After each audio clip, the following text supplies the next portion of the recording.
It's a brilliant, powerful hammer to smash that facade.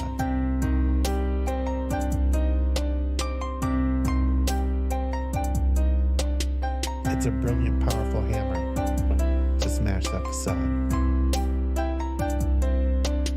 Welcome to the future. Shit where you please. The Wi-Fi's killer, but there's no more bees, so there's hardly any flowers, there are very few trees, and you'll pay $1,000 for some honey for your tea. But we got these awesome collars, mine's an Apple Model 3. It allows for better movement than the Tesla X Elite. It lets you customize the ads that it implants in every dream, and for premium subscribers doesn't shock you in your sleep. But it doesn't stop there. It can analyze your speech, and if it hears disinformation, then it notifies police. It's a swift re-education, but it knocks you off your feet like your booster every 7th week. I faced the future boldly with 2 eager open eyes, and I picked a couple nuggets up that blew my fucking mind, like you can taxidermy someone while they're technically alive, and they'll shine when it's election time. See, the Democratic voter base will pay them zero. Never mind if voting for the scarecrow is a vote along their party lines. They could stare into its marble eyes and claim there's something dignified. Unlike real politicians, this one doesn't need an oxygen or kit supply.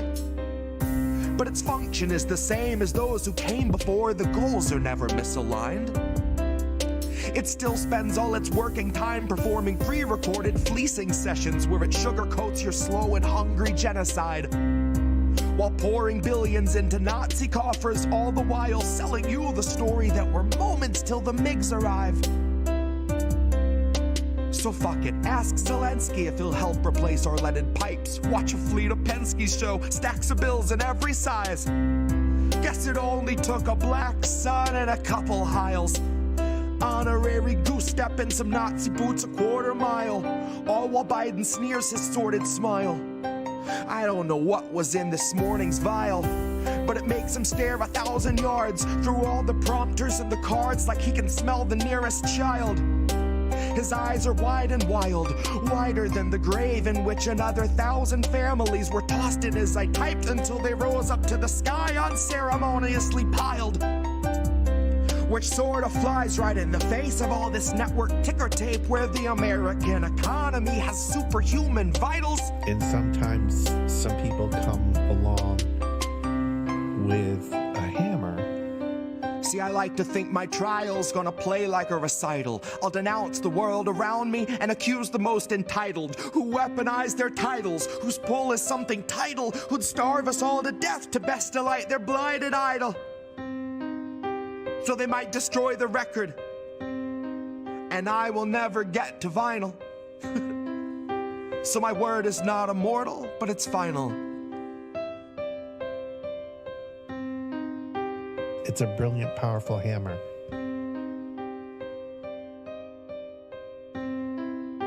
It's a brilliant, powerful hammer to smash that facade. When you are not with where majority of Americans are, then, you know, that is extreme. That is an extreme way of thinking.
really want to set you free, but I really want to let you be. And a part of me wished I could set myself aside, just let you take the ride, just chalk the rest up to destiny. I could let you believe that the only restraints in life are the size of your dreams.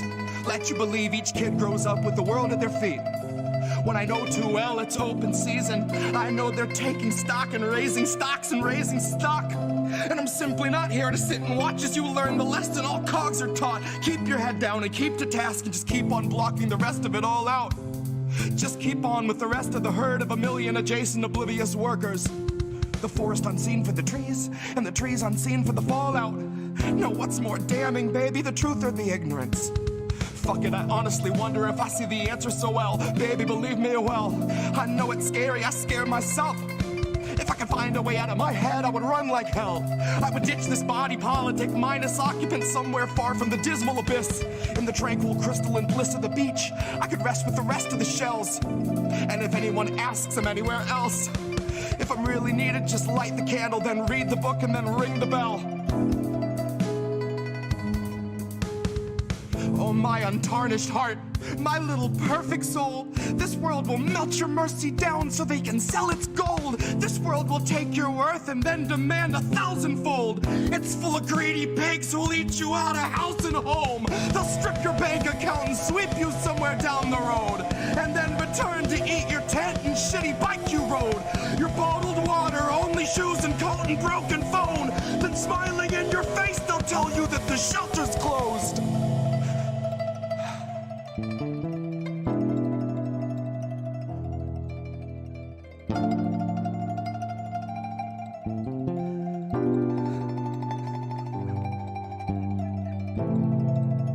When you are not with where majority of Americans are, then, you know, that is extreme. That is an extreme way of thinking.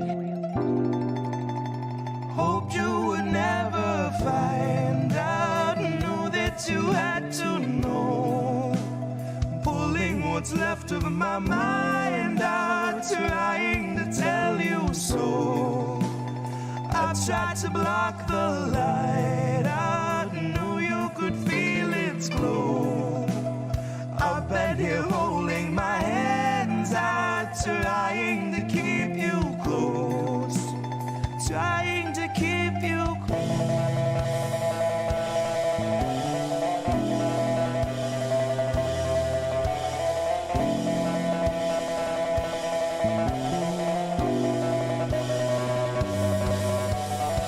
Oh, my untarnished heart, my little perfect soul. This world will melt your mercy down so they can sell its gold. This world will take your worth, then demand 1,000-fold.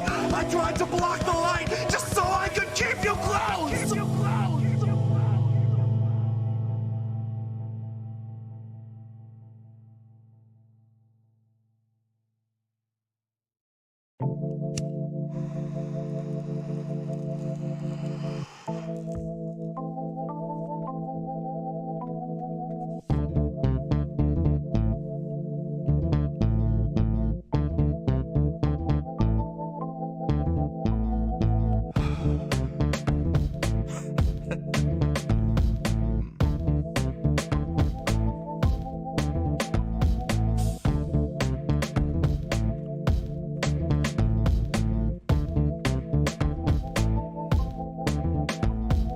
Land of the free, and you'll know us by the trail of dead.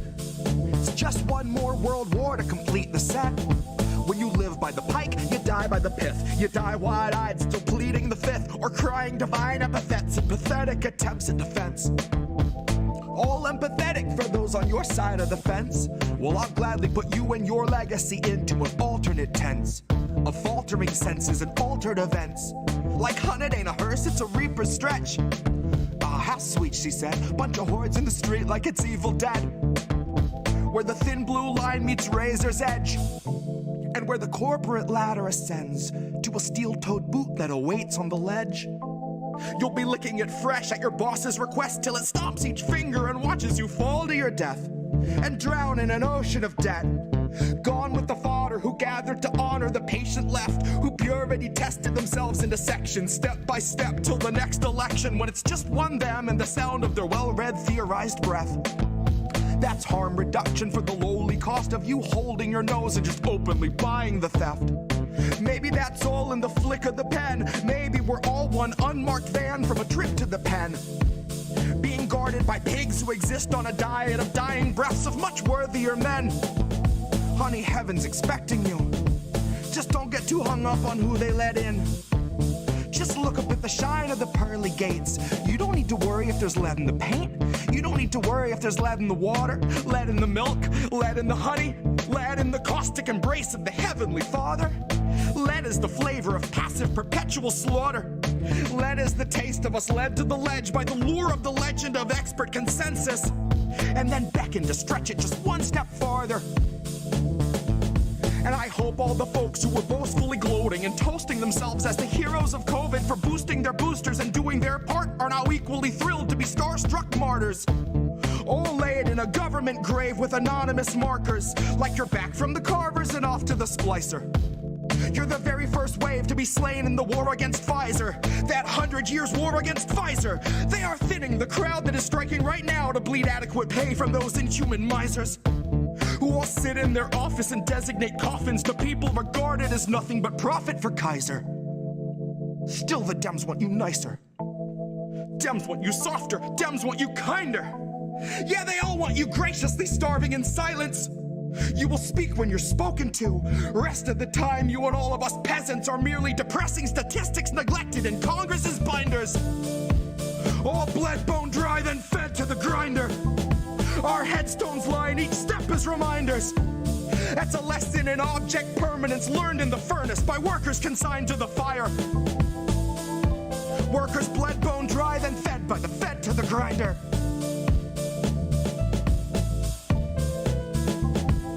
Fed by the fed to the grinder.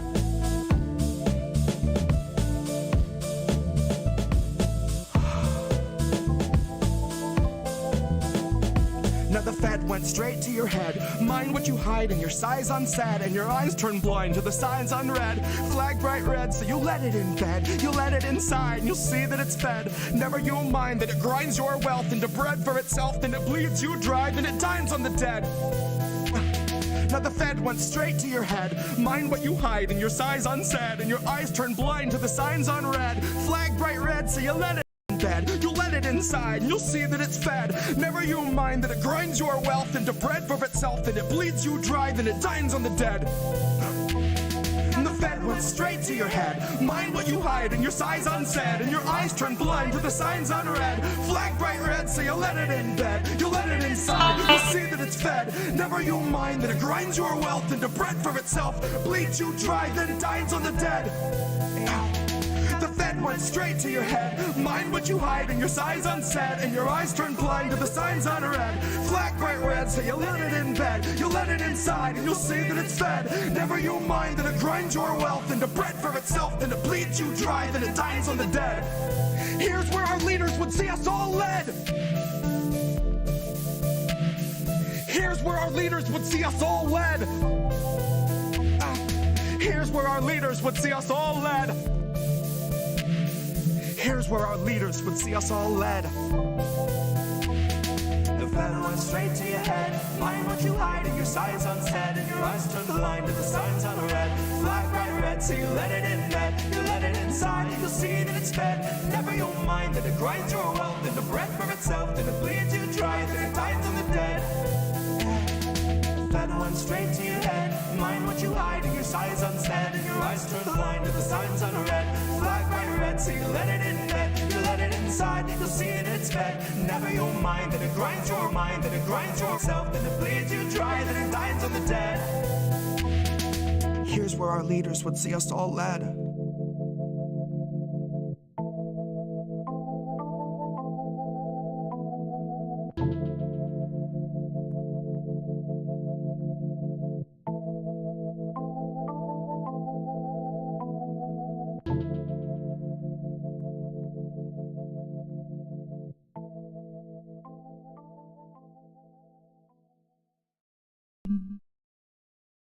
An off-the-cuff chat between you and me. Us.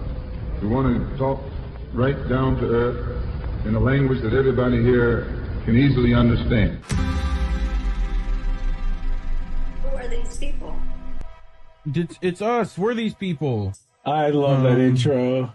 I love that intro so much. I'm here with a different co-host this time, Oz LaFave. Hey guys, thanks so much for having me on. Friend of the show, DJ Joe Nice. How are you, friend? What's good? And you hear Nick say this all the time. The United States is the most propagandized country in the world. We are so fucked, you guys. Again, I'm sorry for being cynical, but seriously, we're fucked. We are fucked. We are well and truly fucking fucked. Just appreciate all the work that you do and the platforms that you all are providing. Hey, you. Doing good. How are you guys doing? And as independent media, we have a responsibility to be, we don't hide our bias, obviously, but we must stay true to the facts. What's up, Pam? Cheers and salutations. Smoke them if you got them. But I am here with a man that I've been waiting to talk to for the last couple of years, Nico House. As an educator, what I would suggest is that, first of all, podcasts like these are made. So you need to be an example for the people and for the future, knowing that your words can actually change the future. What do you feel? What would Kwame Ture feel we would have to do? Well, politics is every day of every minute. You have to be aware of what's going on. Not voting on one day, so the vote has never meant anything. So I'm not a Democrat. See, I would call that guy the Black Obama. No. The issues that we talk about, listen to us. As always, kids, labels are bad. Stay independent. Good night, fam. INN News. Yay, we're here. We did it. Oh, it is Wednesday, my dudes.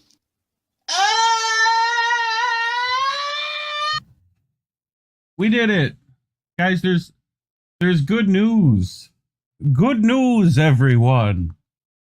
Motherfucking Henry Kissinger is dead. Yay. Yay, he's dead. Yeah. Yeah. He's super dead. I mean, I don't feel bad, but I feel kind of bad. That kind of. But yeah, it was funny. Just before we went live, you found out and you were like, did it finally happen? And I was like, and you kept saying it, and I was getting a little annoyed. I was like, what the hell are you talking about? Yep. Here it is at Reuters. Henry Kissinger, shout out to American diplomat and Nobel winner, dead at 100. He made it to the big 100. Yeah, it was his birthday, I think, last week, I believe, right? Yep. Yeah, so. Wednesday at his home in Connecticut at the age of 100, Kissinger Associates Incorporated said in a statement. So that's what we got. Jesse Jett absolutely overjoyed to hear that Henry Kissinger has embarked on a long overdue journey into decomposition. Good things come to those who wait. #blessed. And he's got his song At Home with the Kissingers that people should check out. No, I don't want Killer Mike. Thank you. He'll cozy up with Jill for a photo like a portrait of the Kissingers at home. Yeah, except there won't be any more family photos of them. But this guy's finally happy. He finally got him out of that little claw machine. So doing good. But yeah, that's the good news for everyone. Hope everyone's appreciative of that. Quick breaking news. It'd probably be worth maybe doing a segment for people just to kind of know how shit he was. So maybe next week we can probably work as soon as obviously the news is going to be all about him for the next week or so, which in a way will be kind of nice. Just kind of getting off Israel for a little bit, but yeah. I mean, he has ties to Israel too. But at least we're talking about a person versus an actual issue, that has been saturated in the news for the last few weeks, and we haven't helped matters because we've been talking about that extensively. We're going to talk about more of that tonight. Yeah, well, more of that tonight, but I think we've been talking about it in slightly different ways anyway. Yeah. But I think there have been a couple of stories that would go under the radar if it wasn't for us and independent media. So it's great to kind of highlight just in terms of that. But yeah. It's still the ongoing issue of the day that people are focused on for right reasons. But we are going to break it up a little bit tonight. So I have a local story. When I say local, it applies to me directly. So yesterday was Giving Tuesday, as you guys know. I'm a part of an advocacy group here in DC called Empower Ed, and every year we do a fundraiser for the organization. So last year, I believe we did a special stream, news stream, related to the issues that we've been kind of discussing in Empower Ed last year. I was supposed to go live with Jesse. Shout out to our brother Jesse for American Condition last night for people who want to donate. But unfortunately, he got sick. So we weren't able to do that. So I just decided, all right, well, we'll just do it as a segment. And even though Giving Tuesday is over, you can still give if you choose to. And I'll talk more about that later. But we're going to talk about an issue that's important to me in terms of my teachers union and how we are once again negotiating for a new contract. And those of you are like, didn't you just get a new contract? Yes, we just got a contract, but it expired in September. So we're going to talk about that and then talk about something else that I'm kind of doing in relation more directly with Empower Ed that I probably will share during that segment. This next story that I will talk about later tonight brings me no pleasure to talk about, and thank God for Twitter that I found this story. Otherwise, it definitely would have gone under the radar. And so Malawi, which is in Southeast Africa, is essentially shipping off their youth as slave labor in Israel. Gotcha. So we're going to talk more about that later. What do you got? Well, I got this from John Kirkakou about tactical language. You ever heard of that before, Collin? Tactical language? Yes. Okay. Yes. So we're gonna talk a bit about police communication and how it upset John Kirkakou. He's near you, I do believe. So he works over there. So we get to talk about your police specifically, Collin, and I'm sure you'll have words. Sure. And then this bit of bombshelliness that's already happened, but almost nobody I know talks about. We're going to talk about the Jerusalem conference and specifically Team B. We're going to go back. See, Collin does this thing where he wonders why I pull particular stories, and then weeks later, stuff comes up, and he's like, "Oh yeah, I remember. Like, you remember how George W. Bush is now leading a terrorism monument in War on Terror monument. We get to talk about Daddy Bush tonight, so it's gonna be fun having all that come back around. We're trying to do War on Terror too, so it's gonna be fun. But yeah, that's what I brought. So okay. So like we said, it's not too many of you here, but that's okay. You'll probably watch it on the playback later because you guys love us that much. So we go for the spiel every week. If you want to give, as you know, YouTube demonetized our channel hopefully temporarily. We should be hopefully remonetized by in the like middle of January, right? Yeah. But and obviously right now it's the holiday season. You guys are doing your shopping and all that kind of stuff. So obviously you don't feel any compulsion to give to us. Take care of yourselves, take care of your families, take care of your communities. That being said, if you want to give, the easiest, fastest, most direct way is through Cash App. We get that money directly. Nothing else extra is taken out. So all of the proceeds that you give will go to us. If you are Rumble or Rockfin fam, shout out to you guys if you guys are there. Feel free to give super chats through those platforms. They take a little bit, but not as much as YouTube does. And then we're recommending the best and probably the easiest way, especially those who like to donate consistently, would be either through Patreon or Substack. You can give monthly or however you want to do it on those platforms as well. But yeah, so thank you guys so much for your support. You know, at minimum, just share our stuff, like our stuff, subscribe to us. Hopefully that button highlighted or did the thing when I said subscribe if you were not subscribed. And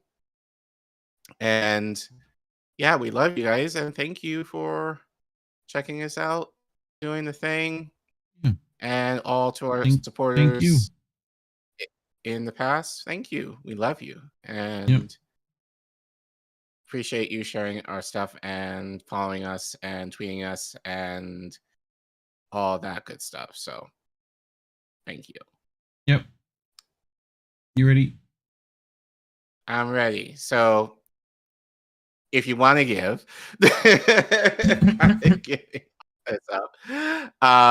give to me, or more specifically, give to Empower Ed. So Empower Ed is the advocacy group that I've been a part of now. How long? I think 4 years now. I've been a part of this organization. So yesterday was Giving Tuesday. That's our big, you probably noticed part of the Black Friday, Small Business Saturday, Cyber Monday thing.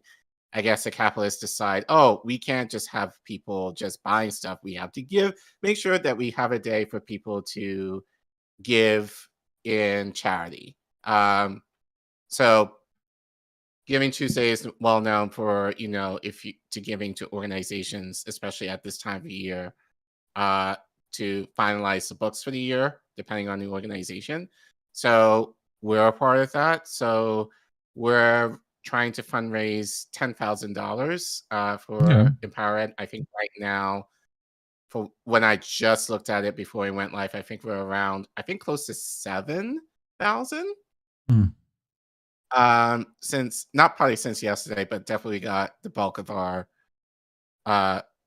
donations yesterday, because we had an opportunity where like organizations were able to match donations up until a certain point, in part last night.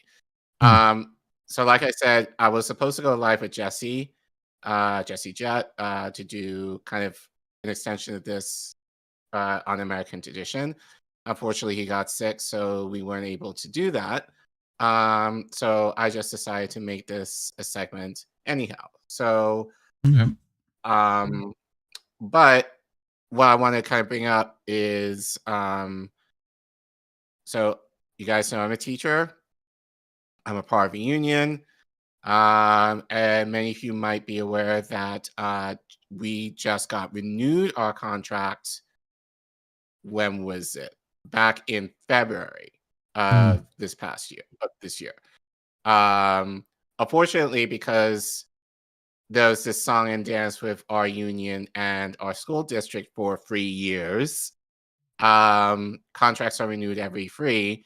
So our current contract just expired in September. So now we're on the negotiating again to renew it.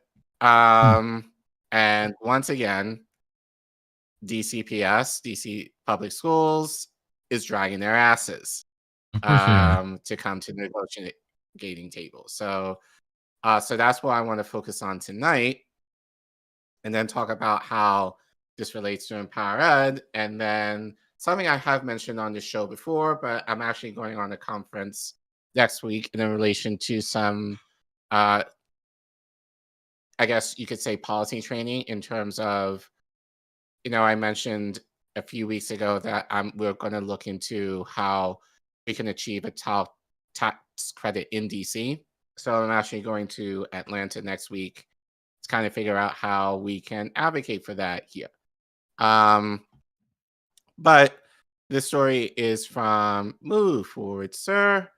Oh yeah, so if you feel like giving, and we will highlight this slide at the end of the segment. If you want to give to Empower Ed, I sent a tweet last night. If you want to give, you can, and I believe you could be able to give, I think really anytime, but I think definitely before the end of December. So you can go to the website down below and give as much as you can. Doesn't have to be much. Could be as little as $1, really. So if you care about me and you care about the work that I'm doing or continuing to do, just go to the website here. And you have the link in the description below too, I think, right? Yeah, I'll put that in after this, and then once we clip that, that the link will also be there. Or scan that QR code right there. One of the two. Yeah. So this story is from DCist, from Sarah Kim, where she reports DC Teachers Union urges DCPS to come to the table on contract negotiations. And so she writes, the Washington Teachers Union says timely negotiations on a new contract are needed to address issues of teacher retention and other after effects of the COVID-19 pandemic. The previous contract expired September 30th, and as two parties head into their third month without contract, the union says DCPS is dragging its feet. The union and DC Public Schools have yet to sit down at the bargaining table. Union President Jacqueline Polk Lyons said DCPS has failed to commit to a meeting date and has not responded to the union's contract proposals. Well, what happened? I don't know. No, I clicked on the screen. Oh, there you go. Instead of the slide. We see the urgency of it, Polk Lyons said, but we're finding that DCPS doesn't see the urgency. DCPS declined to answer specific questions about the negotiations, saying to do so would violate DC code. DCPS is honored to partner with WTU as we endeavor to complete an agreement that serves the district's educators and students as effectively as we can, DCPS said in a statement. At a DC Council budget hearing on November 14th, council members grilled DCPS Chancellor Louise Farabee on the delay. So, clarify, Chancellor is what we say in DC as superintendent. He told council members the challenge in meeting in person is we have yet to agree on ground rules. Polk Lyons acknowledged a lack of agreement on ground rules were an obstacle to starting negotiations, but she added the parties had reached an understanding that we're going to move on. She said that DCPS had informed the union to take in late October, they would respond to the union's proposals and potential meeting dates by November 10th, which was then pushed to November 17th. The union said DCPS has still not responded, though it did suggest that it will follow up in the coming weeks. Farabee's reference to ground rules did not appease DC Council Chairman Phil Mendelson, who noted ground rules are not required by law. At the hearing, Mendelson pointed questions suggested DCPS has been slow to respond to the union since the spring. In the timeline the union shared with the council, WTU said it first reached out to DCPS in May with proposals for ground rules for in-person negotiations. DCPS did not respond until July. When the union got back within 2 weeks with a list of proposed dates, the WTU said DCPS took another 45 days to respond. At the November 14th budget hearing, Mendelson pressed Farabee as to why the process was moving so slowly. Fabi insisted DCPS was bargaining in good faith and disputed that they were responsible for delaying the process. Yeah. Ward 3 Councilmember Mount Furin said DCPS has been abundantly cautious when asked about the contract, using the law as a sword and shield. In some ways, that gives them license to just not talk about the process at all, he said. I think they need to be talking about the process. Furin said it's not surprising that DCPS was slow to come to the bargaining table before the last contract expired. Every new school year, there is a crush to be ready and hire new staff. But now he doesn't see any excuse for the delay. I was patient until October 1st, Furin said. I'm getting increasingly impatient. There's concern among teachers this process will be a repeat of previous years' long negotiations. This is a bad habit that we have in the district that we really have to break, Pokeline said. It's disrespectful to the teaching profession and to educators. Alasdair Middle School Spanish teacher Michael Donaldson Jr. said that it's disheartening that DCPS still hasn't come to the negotiating table. He said union members held weekly hours-long meetings starting in May throughout the summer. Which you've been Being in. on the inside of these negotiations. What's that? Which you've been in. those hour-long Some meetings. of them, yeah. Yeah. Yeah, a couple of them. Being on the inside of these negotiations, it's literally DCPS's stonewalling, said Donaldson. He added that teachers deserve an explanation, period, as to why DCPS has not come to the table. Glenn Edwards, a fourth grade social studies and English language arts teacher at Whittier Elementary School, said letting the contract expire was preventable. It's just frustrating, Edwards said. We're here and we're ready. The WTUs shared their priorities for the new agreement, which included a focus on teacher retention, salary increases, more diversity in staffing, and addressing safety concerns amid increases in violence in and around schools. Right. They stopped short of discussing the exact salary increases the union is requesting. And to be fair, by law, they cannot reveal that. So even I don't know that exactly how much they're asking for at this point. That's a weird law. It is, you know? but so because it does give some secrecy as to how Cost of much. living in DC.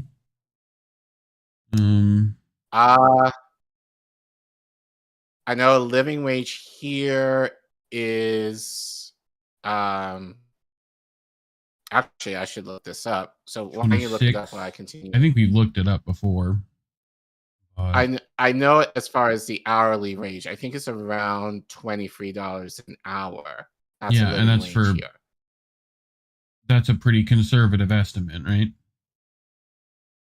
Yeah, I would argue really it should be a lot more than that here, at least here.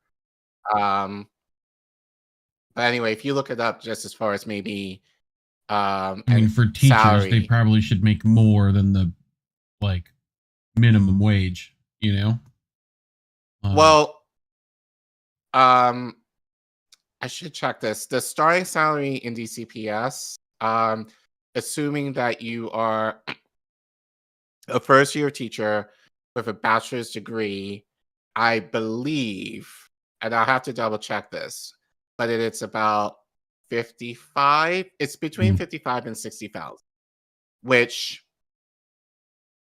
so a lot of you might say that's actually pretty good, but again, this is DC.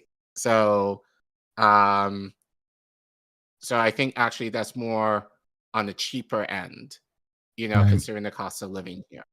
And then it will go up depending on how much education you have and then how much experience you have. So yeah, but as I said, there's right now there's a law in place that until they actually come up with the numbers that I don't know how much of a salary increase they are proposing right now. I'll be sure to tell you once I find out, but again, this might take a while. But anyway, I digress. They stopped short of discussing the exact salary increases the union is requesting. Poachline said that only that their proposals are fair, given the city's high cost of living. She also pointed to the issue of retaining and recruiting teachers, which has become a significant problem since the pandemic. It's a trend teachers hope the new contract will help reverse. In the 2022-2023 school year, 70% of teachers from the previous school year stayed in their jobs, according to the data from the Office of the State of Superintendent of Education, known as OSSE, released in February. That marks a dip to greater than 10% from 2020 to 2021, and 81% of teachers from the previous year had stayed. Retention rates were similar across all racial groups. Polk Lyons said the union and DCPS need to come up with ways to keep and recruit Black and Brown teachers, especially Black men. Across the country, burnout and low pay have led to higher turnover rates for teachers of color. One of the union's proposals involves a collaboration with DCPS to improve diversity in staffing. It's an issue Donaldson is particularly passionate about. I want more role models for our students, particularly our males of color, he said. As a Black man, Donaldson wants to be one of those role models. It's one of the reasons he stayed in the profession. But he said teachers need more reasons. I could be in a different career with more career mobility, with career stability, he said. The pace of the previous contract negotiations didn't help. Teachers worked without contract for more than 3 years, which meant they didn't have guaranteed pay increases, and many struggled to meet the higher cost of living. If we had a longer contract or if we had more stable contracts, people would want to stay in the district, Donaldson said. It wouldn't be sort of a revolving door. Teachers received retroactive pay increases when the last contract was approved in February, but those pay increases took months to reach teachers. And Donaldson says getting retroactive pay in a lump sum came with an additional challenge. He suddenly found himself in a higher tax bracket, having to pay thousands in taxes he hadn't anticipated. So that was an issue for me too. Well, everybody. Like, I got the maximum lump sum because I'd been teaching within that time frame. Right. So actually they gave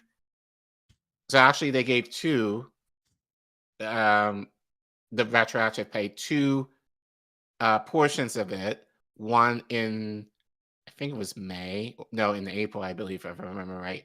And then the last bit in June. So while it was nice to have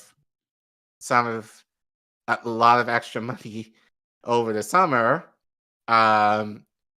it put me in a higher tax bracket, meaning that I had to pay more taxes than normal. I wonder what that's actually going to look like when I do my taxes in a couple of months.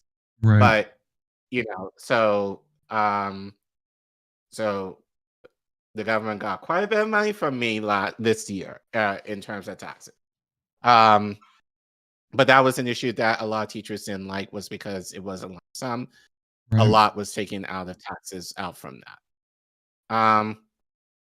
Anyway, other proposals include making schools more environmentally sustainable and creating more individual lesson planning time for teachers during morning blocks from around 8 to 8:40 a.m. when students are yet at school. Getting additional lesson planning time has become increasingly difficult for teachers as they are tasked with additional responsibilities like covering for other classes.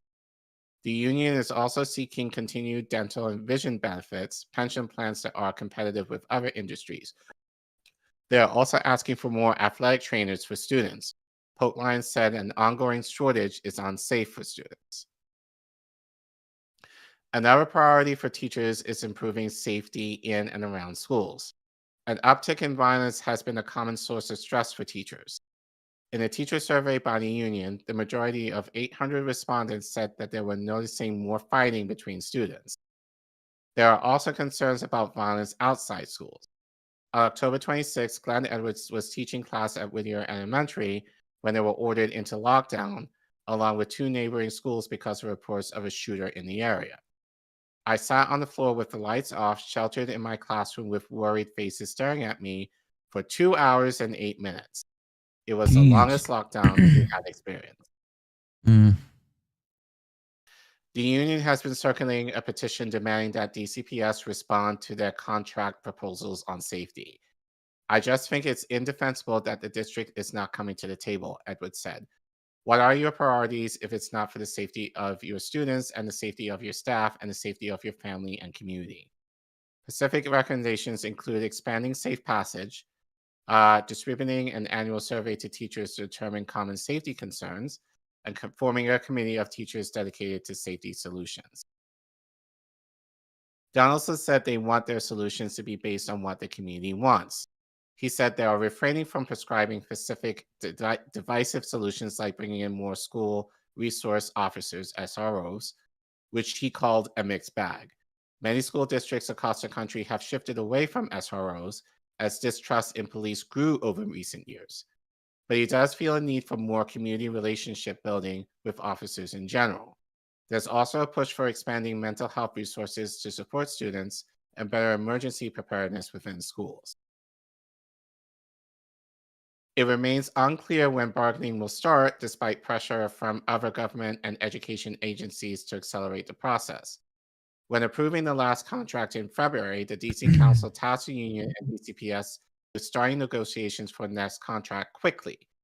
And the State Board of Education passed a resolution in October urging a prompt resolution and calling on DCPS and the union to reach multi-year tentative contract agreements by January 1st, 2024. If there is still no resolution by that point, Fruman said DC Council members could potentially send a letter to the Chancellor demanding action. They could also iterate restricting mandates for negotiations.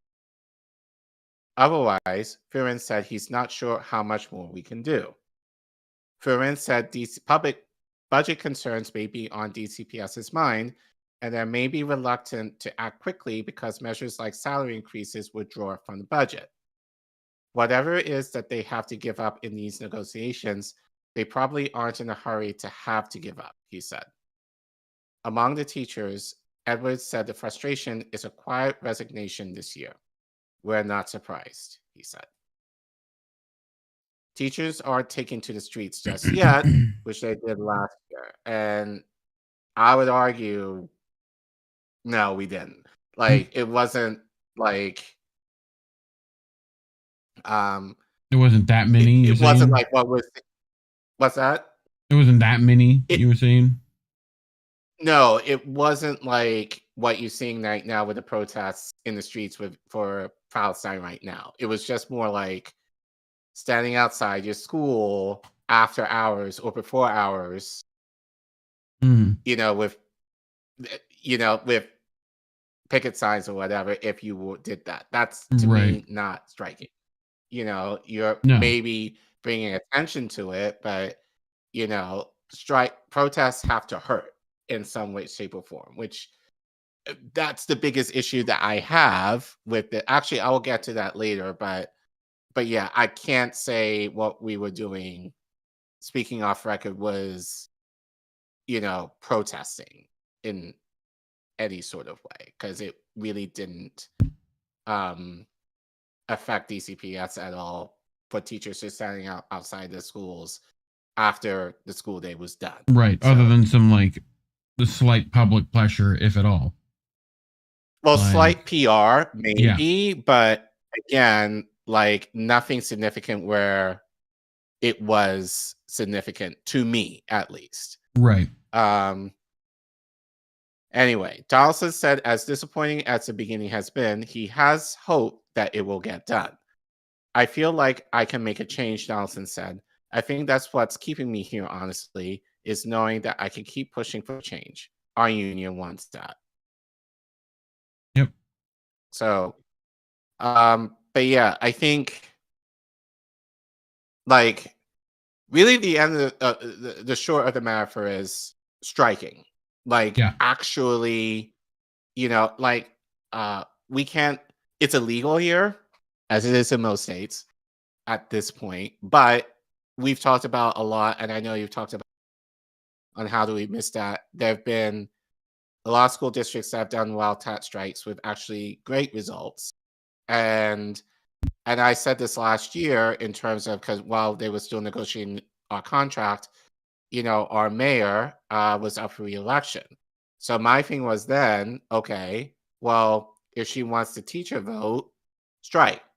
And I think a lot of this, honestly, is due to the fact how teachers are looking like right now the mayor is in control of everything regarding our school district right now. Like she has the final say, and teachers have been very vocal of removing mayoral control. So I think a lot of this is basically her, and by association the district, giving teachers a hard time because of the obvious dissent teachers have in her, making the final say in terms of what's happening within the school district. So I think a lot of this waiting or just kind of dragging their feet could be a part of that. But as I said, this is kind of the song and dance since I've been in DC. They've done this as long as I've been here. This is the second time that I've waited for an extended period, like years, in order for contracts to be renewed. And then when they are renewed, we have to go. And I think I mentioned to you maybe back in the spring, we had to go back to the negotiating table now. And the process and the extended process, here we are. Like, it's happening again. I will say one of the things that they are talking about for this contract is our contracts get renewed every 3 years. They're looking to extend it to 5, which I think is a lot better in terms of having a little bit more consistent pay increases for a 5-year span versus every 3. But I think that's also significant because on average, teachers leave the profession once they start within 3 to 5 years. So I think in a lot of ways that might help keep a lot of teachers in the district if they knew that they were going to get consistent salaries, especially when they're starting out. And it also kind of takes away the, as like we're in the middle, of inflation right now. And for me specifically, I haven't had a pay raise just due to where I am within my pay scale. I'm kind of stuck at the same salary for the last 2 years.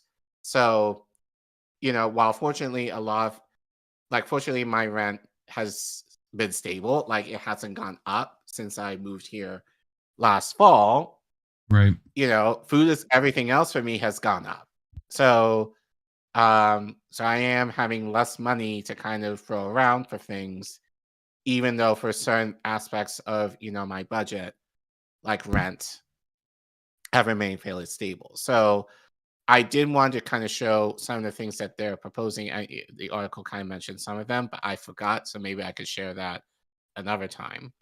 But that's kind of why Empower Ed exists, is because one issue that I do have with the union is, and I've said this on stream before, they're afraid. They're afraid to kind of push the envelope in terms of what they're willing to do because they don't necessarily have, I think, the budget. If the district goes after them, they don't necessarily have the kind of budget and the negotiating power to really counter that. And then I don't think, and I'm just saying this again off record, I don't think they really have a lot of support among the teachers because honestly, as I said, I think they've been kind of weak.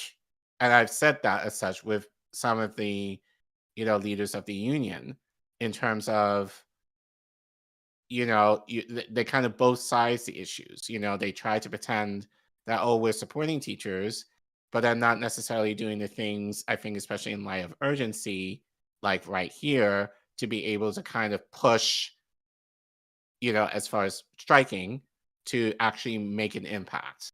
So they're just not willing to go that far. So the reason why I am in Empower Ed is that we're not bound to the union, even though many of us are union teachers, we're not bound to the union. We're separate from the system. So we can, I think as far as policy, we can be a lot more vocal in terms of things that will actually be more meaningful the teachers. And as Sarah mentioned in the article, one of the big things that we're working on is teacher retention. That's obviously a huge thing. We want to keep teachers in the field. Pay is an issue, obviously making sure that teachers are paid well, and especially for teachers that want to live in DC or within the area, to be able to keep them so that, they're able to pay the mortgages and the rent and the food and all that kind of, and transportation and all that kind of stuff to travel to the schools where they work. But I also have made the argument that pay is not going to keep teachers. It's the idea of them, having the autonomy to be able to see what their students need and having a voice in terms of, I notice that my students need this. I want to recommend this in collaboration with their communities, their schools, and their principals. And unfortunately, the district does not give us room to do that. It's just a lot of top-down bureaucracy as far as, you will do this, you don't get a say, and if you don't like it, tough. Essentially is what they say. So I just feel like there's a lot of mistrust within the district in terms of how they treat their teachers. I don't feel that they believe that we're capable or even professional in terms of knowing our jobs well to be able to give us that autonomy. But like I said, the thing that I'm able to do in Empower Ed is to kind of push back that in terms of giving teachers a voice and being able to meet with our councilmen to be able to kind of voice our colleagues' concerns in light of the issues that do affect them, and being able to push for more of those changes in a more aggressive way. Hopefully you'll get some negotiation tabling soon. That tends to be a tactic against unions right now, is just to avoid contact. Well, again, like with what Matt was saying in the article, it's like all we can do is write a strongly worded letter to DCPS. And then after that, and that's going to be, and yeah, a lot of my colleagues since the pandemic left. And I know more, just even within my school, myself included, who are thinking at leaving at some point. So they're going to be hemorrhaging a lot more. Do you have members willing to strike the way you would want to, during the week when, I know that there's some legalese here's tough the to thing. get around. I'll say this. I know certain teachers feel like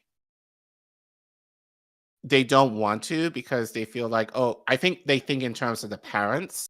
Yeah. In terms of, we don't want to hurt the parents. It's not that we're hurting the parents. And actually, I would make the argument, if you're a good teacher and you explain to a parent, this is the issues that we're going through. Yeah, they'd be down. Most, I would argue, would more than understand. And most would be supportive. Yeah. Prime example. We didn't have air conditioning in our school. It wasn't working since the spring. But so we left over the summer thinking, okay, it was going to get fixed. Come back to school, it still wasn't fixed. And you know how hot it was, at the beginning of the school year in August. We didn't have any air conditioning. And so, some of our parents kind of complained about it. And one of my teachers actually made an email to send an email to her families basically saying, look, we have called this out for a while, for months, and DCPS has not done anything. So if you want to, and they don't listen to us, so if you want to make us think about it, by all means do so. And my parents, especially, are very connected parents. So long story short, within 2 days, the news crews were at our school. Yeah. And so the air conditioning got fixed within a week. Well, and there's so, there's other stuff that you can do too, more than just striking, but about, like, one of the classic things is sending physical items in protest, right? Where, like, you could literally send apples, for instance. You know, like, how much does an individual apple cost to send? You know, or like even a bucket of apples, like, you know what I mean? Like, you send that, right? And it's like they have to then deal with it. You know, right? Like, they either have to, you're going to continue to send apples until, you know, like, you come to the table on this. You know, it's right. Strong arm some people. You know, you can think outside the box to do that, but you can be an annoyance. So I do think, especially in light of this, I think the union, they're not aggressive enough. So I definitely do think it has to be the teachers to kind of push back. And just knowing the interactions I have with the union members, they're not really receptive to what teachers might suggest or what teachers are concerned with. You know, so that being said, you know, I know with Empower Ed, I have more freedom to actually make that kind of noise a little bit more, and to have, you know, at least council members actually listen more to what we say, because we're not connected with the union, even though we do collaborate with them on with the union on some stuff. We're outside of that bubble. So, but yeah, I do hope within the next few months, like, I don't want this to be like another multi-year thing where, you know, we have to go through, and you know this, the issues that we went through, like, to get this contract finalized in the winter, after 3 years. So yeah, hopefully, and I'll keep you updated in terms we push towards our new contract. I would love the idea of having a contract every 5 years versus every 3. Right. But we'll see. But yeah, like I said, if you guys want to support my work in Empower Ed, and actually, I will say this real quick. You know, one of the things I'm working on is, you know, thinking about how to advocate for district child tax credit. I think that's one of the benefits of being in independent media, is the fact of what we kind of talk about on the federal level. Since Biden ain't doing shit, then it's kind of like, okay, well, since Biden's not going to do it, let's see what the state is capable of doing. So, you know, having that freedom to kind of share a lot things that we do kind of talk about in the space, and then kind of bringing it down to the state and local level. So one of the things I'm actually going to be doing, I'm going to Atlanta next week to learn how to advocate for that, so that I can make those recommendations to Empower Ed. So yeah, so that's kind of exciting, because, you know, Empower paid me to go. So I'm like, okay, sure. That's cool.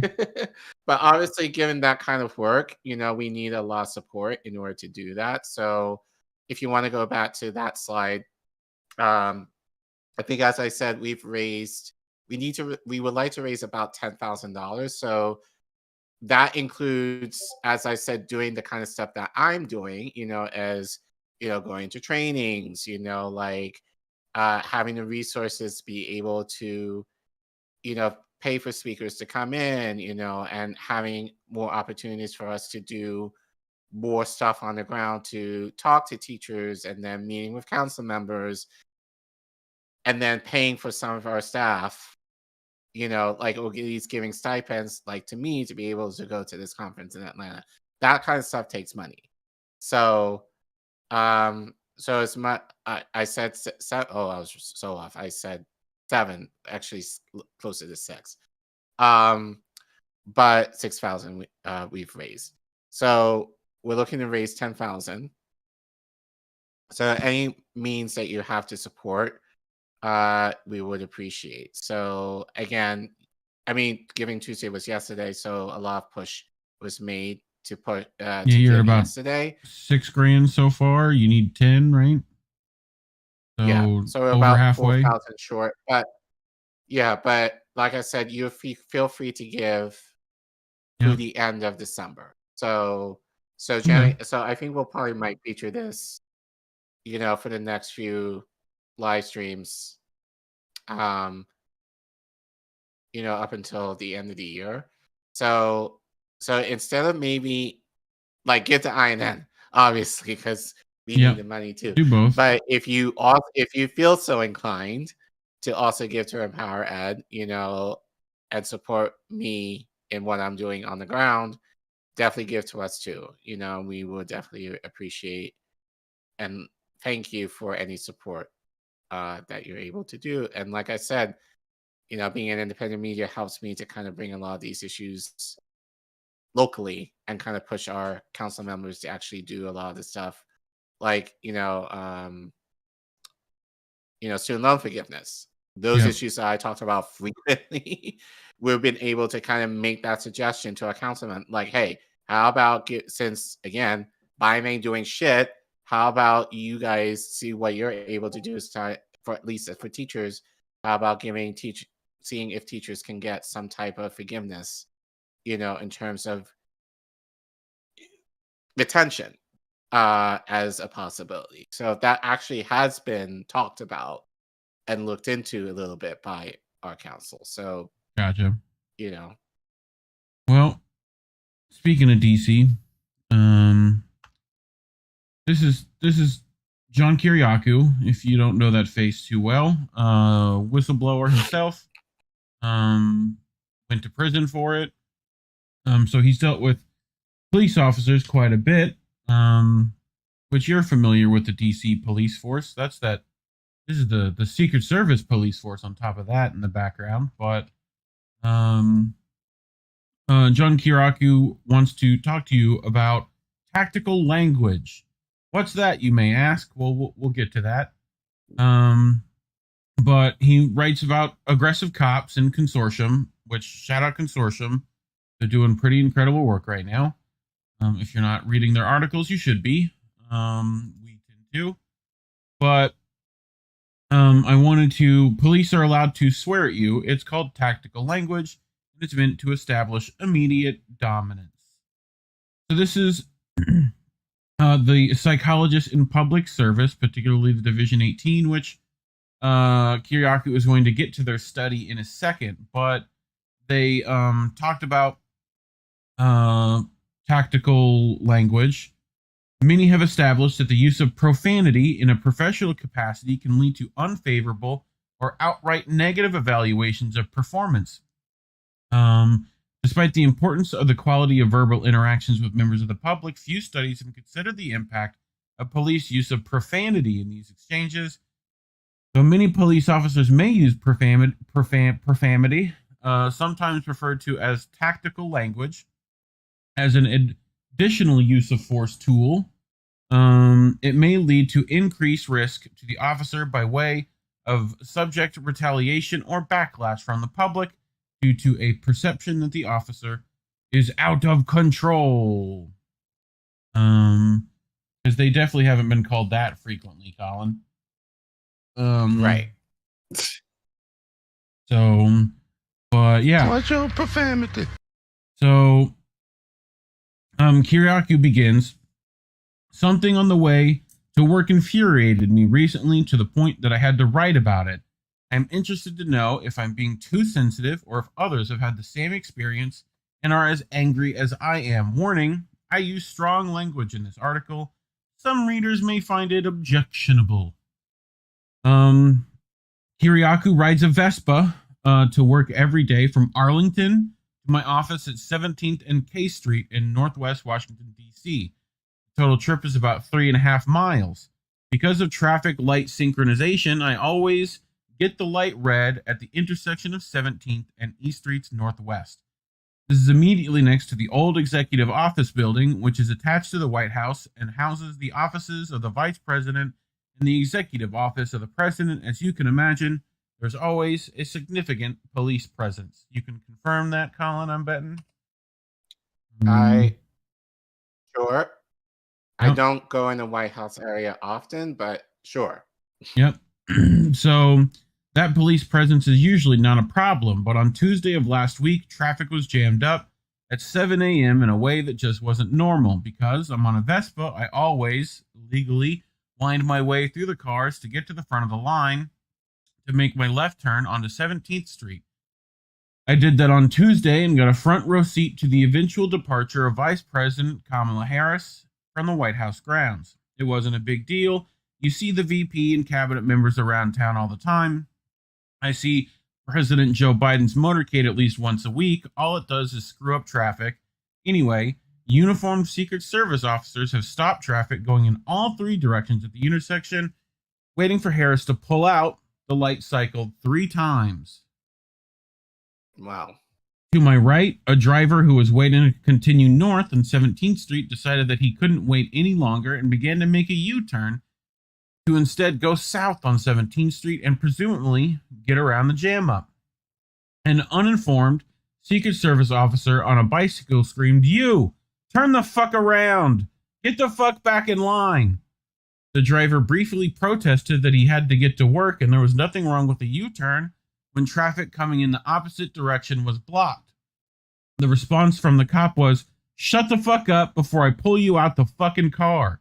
The driver dutifully got back in line. Wow. So that's where we start. I mean, that escalated quickly. that was immediately escalated Right. from the jump. So, but I couldn't help myself, says Kirkakou. I parked my Vespa on the side of the road and walked the 50 feet or so to the cop. I said, "What's your problem? Do you talk to your parents like that?" "I doubt it." "Fuck off," was his response. I got back on my Vespa and went to work, furious. So, if I did that, right? Yes.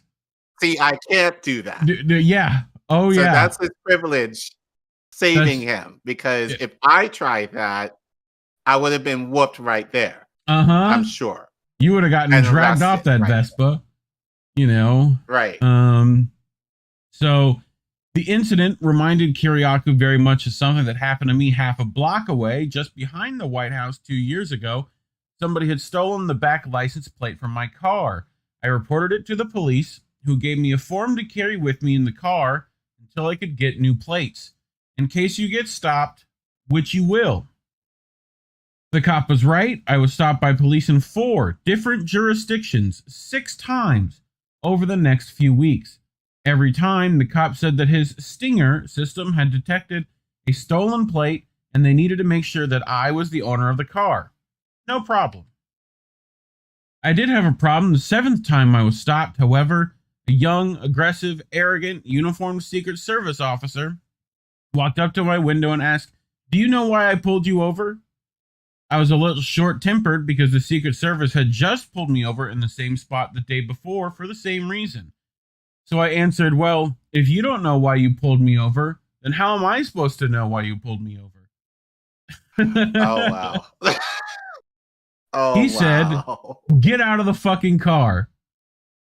Again, I couldn't help myself. I said, "You better show some respect, kid. I never let my ex-wives talk to me like that, and I'm sure as hell not going to let some punk like you." He immediately called for backup and then stood there silently until his sergeant arrived on a bicycle. I said that I wanted to make a complaint. Nobody deserves to be spoken to with such disrespect. Who did this kid think he was to talk to me or anybody else like that? He's a cop. I didn't swear at him. I said, but I certainly could start. And to put a final point on things, I said it's no wonder that so many Americans hate and fear the police. To his credit, the sergeant apologized to me. He said the officer was young and inexperienced, yada yada, but I wasn't having it. I said that I appreciate the apology, but I couldn't imagine that this cop was a rogue. I looked at the younger cop and asked, "Have you been trained to swear at people?" To my surprise, he said, "Yes. We're trained to be aggressive. That includes swearing." I said, "Shame on you." No. I took my driver's license and stolen plate form back. and I went on my way. Collin is on the same wavelength I am. You were saying? No, you're not trained to be aggressive. If anything, you're trained to protect and serve. That's definitely not what they're trained to be. Like that's the thing is like that's what they say, but not in practice they do. But like, yes, you can be direct but not be aggressive, but definitely not to the point where you're swearing at people. See, we're gonna get to it. So Kirkakou finishes in this segment. Many of you who know me know that I'm addicted to the 1970s television series Adam 12. I love it. I DVR it every day.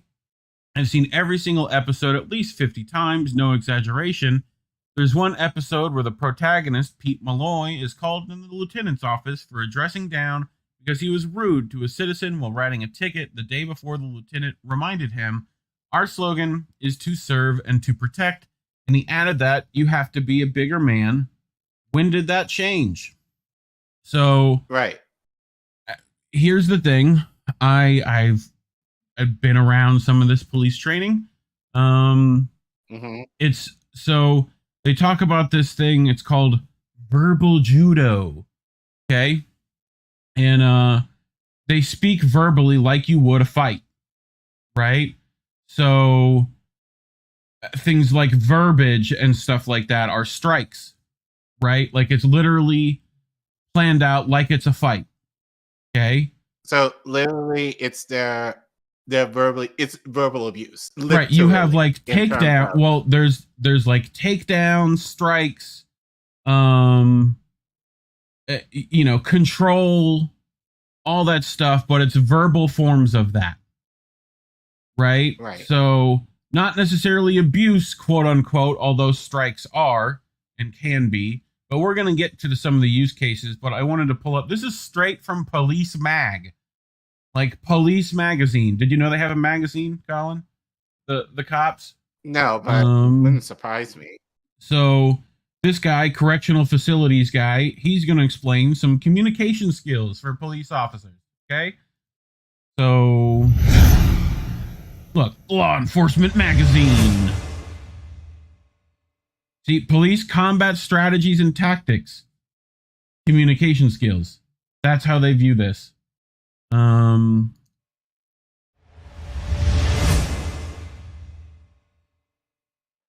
Hello, I'm Lieutenant Kevin Dillon with my friends from PoliceMagazine.com. Today's strategy and tactic tip is going to be on enhancing our communication skills. Guys, communication skills has a tremendous amount of value. Now let's talk about the value. Because if our officers don't see the value in it, which a lot of times we don't, so, if we don't see a value in something we're being taught, the retention will not occur because we won't have that neurological activity and we won't have that retention. So let me share with you the value of what effective communications will do for you. First of all, have you ever had a violent altercation and next thing you know you have civilians jumping in that fight to help you secure somebody? I've had that several times. I guarantee you've had it several times.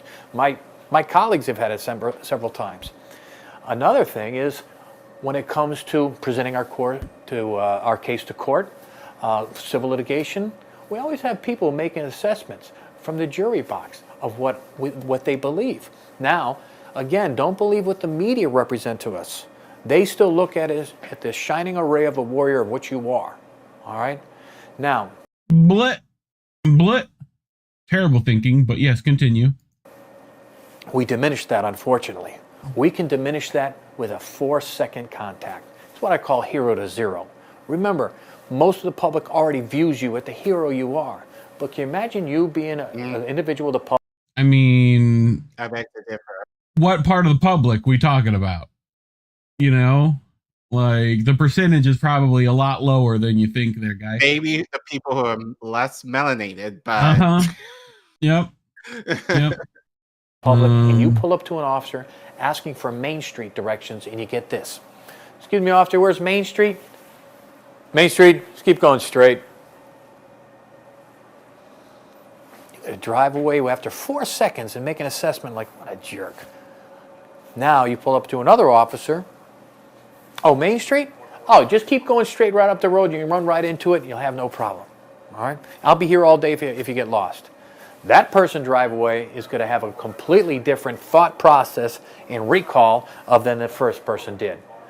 Those negative impacts, you've all experienced it. We've gone to restaurants and sometimes that person is just a fantastic waiter. This person is very professional compared to the opposite. Unfortunately, what do we retain longer? The negative aspects of it. So one, we've had people jump in willing to risk their own personal safety on your behalf. Two, they're in jury boxes making decisions on your credibility. Don't diminish it within a 4-second contact. All right? Now, after that, say you're right here in fine. the cell block. You have to arrest somebody here. Let's talk about the value of treating a prisoner with respect and dignity. All right? Oh, Not shit. this. Put your hands here. Hurry up, roll your fingers. None of that stuff. All right? Here, I'll tell you what I'm going to do, my friend. Listen, I have to fingerprint you. I have to process you. But the better you are and the more gentleman you are, I'll get you out of here possibly as fast as I can. I'll give you another anecdote. A buddy of mine that used to work here, the same thing. We had a big local guy, always getting into scraps. All right? Now he's being arrested, and this officer, listen, you be a gentleman. I'll fingerprint you. I'll get you out of here as soon as I can. Let me get your soda. Food and water calms the nerves. For some people, cigarettes or whatever. But you're treating the person with dignity and respect. So he arrested him, booked him. The individual was on his way. But he fulfilled his promise. Now, he probably realized that he was almost home, and then he pulls up, but he still fulfilled his promise. Say, go ahead, I'll jump in. I'll give you a ride. The guy goes, no, I'm all set. I'm right here, but thank you. It wasn't about a month and a half to 2 months later.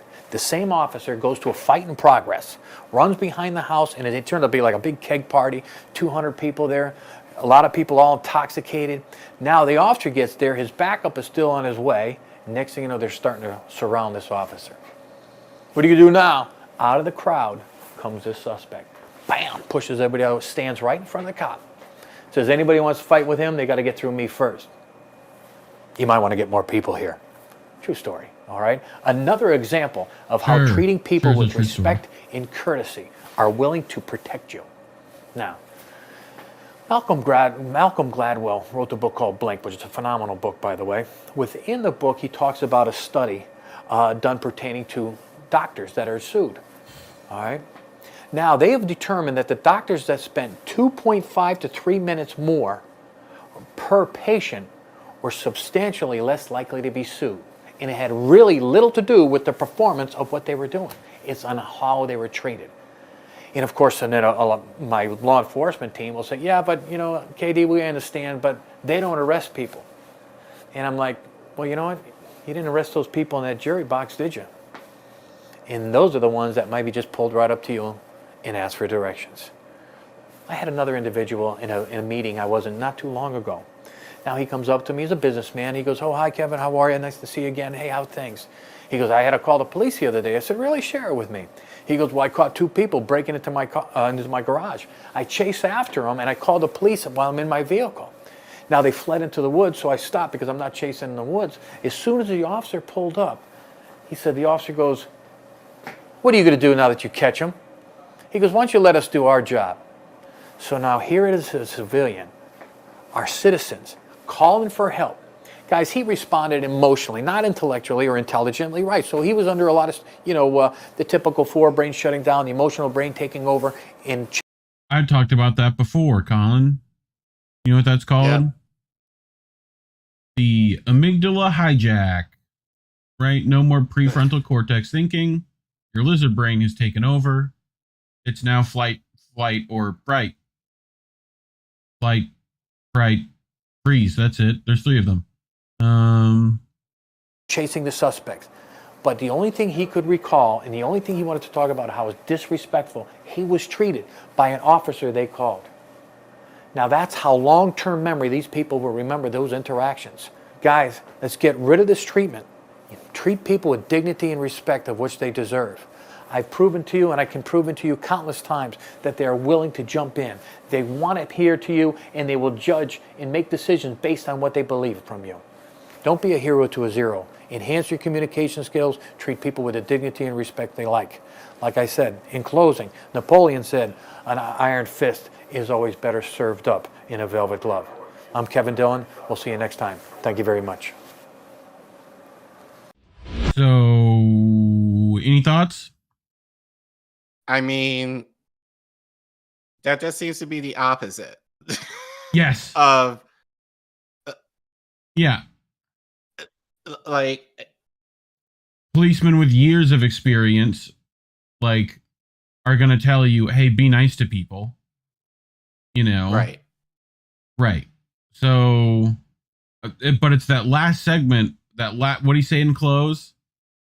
That an iron fist is served better in a velvet glove, right? This is police mentality is part of the problem, in my opinion. You know, like if it stems from that, we're gonna fuck up somewhere. But even here, they are pushing back on this tactical language thing, right? So I found some more police people talking about it. This is Lieutenant Dan. It's Lieutenant Dan. So he wrote a thing on whether swearing is useful to police officers, right? And this is the only thing he thought that was actually warranted, right? So he writes, most police policies declare deadly force should only be used as a last resort.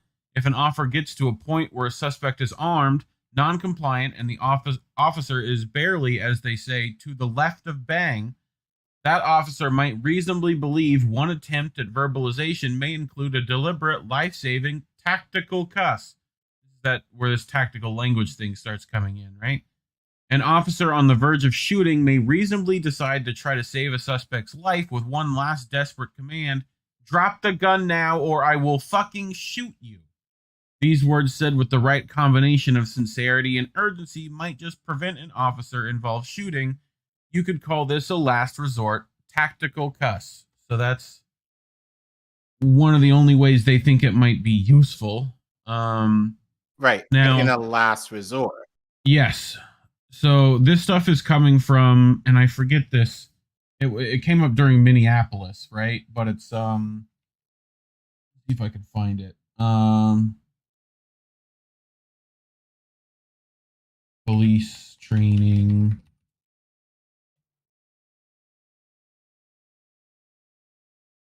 I'm looking, but you know, there's a couple of these groups of police training groups that are like more military based, right? And it's, you know, treating suspects as perpetrators and that kind of stuff, you know, and making them more afraid for their life than they probably actually are threatened, that kind of thing. But that's where this tactical language stuff is coming from, right? Where it's like, you have to be aggressive, you have to be, it's strength is your control method, right? Right. You know, so, and if you appear weak, that's a problem. So it's definitely that, like, that throws, it's supposed to like throw you off your game by being sworn at abruptly so that you listen more. It's like it's a call to authority that they don't necessarily have. That makes sense. So Kirkakou continues. First, are cops allowed to swear at you? You bet they are. It's called tactical language, and it's meant to establish dominance in a situation. You are legally allowed to swear at a cop too, but it's a short walk from exercising your constitutional rights to a disturbing the peace charge. The group Psychologists in Public Service, which I pulled above, recently published a study that examined the issue of tactical language. The study sought to extend the findings of previous research by evaluating the extent to which police use of profanity influence not only ratings of police performance, but also the likelihood that participants would find force to be excessive. The researchers recruited 320 undergraduate psychology students and 320 adults in the community and asked them to view a video of a mock traffic stop and to answer questions about the appropriateness of the police officer's use of force during the video. The arrest video was filmed by troopers and staff at the Pennsylvania State Police Academy, and in it, troopers either used profanity or did not while attempting to subdue the subject.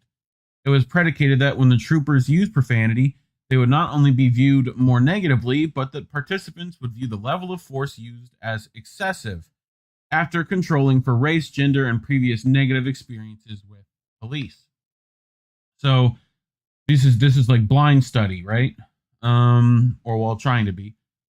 Results indicated that participants who rated force as excessive had significantly less trust in police performance and in police use of force. That is, they doubted whether police agencies would fairly investigate citizens' use of force complaints, felt police did not always choose the appropriate amount of force during an arrest, and did not believe police treated members of the public with respect or effectively reduced crime in their neighborhoods.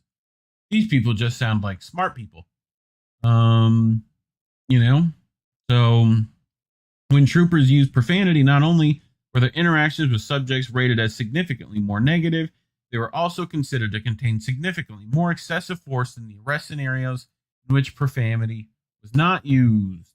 When asked about what led to their decision to rate force as excessive, participants mentioned things like the officer cursing and yelling, language that was completely inappropriate, having a problem with the profanity, and police using curse words when they shouldn't have.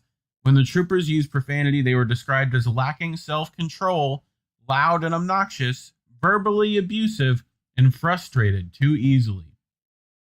That all seems pretty clear-cut to me, as Tony Soprano once said to Richie April, those who want respect, give respect. And until the police change their collective attitude, I'm going to stand up to them. Says John Kirkakou. Care Bear, thoughts? I mean, as I said, he can do that. Mm-hmm. I can't. Yep. So,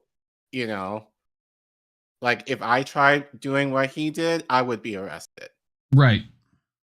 Yeah. So I think I understand what Kirkakou was saying, but as a white person, him, I have to take that with a grain of salt because, like, I think I've mentioned this on the stream before, but several years ago when I was in Boston, I was heading home, taking the subway home. It was late at night. Apparently there was a robbery nearby, and there was a cop that came in on the platform that I was standing on. So he was standing about 5 feet away from me, and he started questioning me like, "Well, was I like 10 or 15 minutes ago?" And I was waiting for the train, and I told him as such. And this guy was tall. He was probably about 6'3". Yeah. And and I asked him, what was happening, and he said, there had been a robbery, but I quote unquote fit the description. Right. Average size black male. Like, right. So so and he was getting ready, and like again, I was just at like I'm Care Bear. Like I'm not like right. Like if it was like slightly chubby, jolly, older than 35, like you'd be like, all right. I mean, kinda, but right. But like, so he was. I don't know what he was gonna do, but he looked like he was getting ready to do some things to me.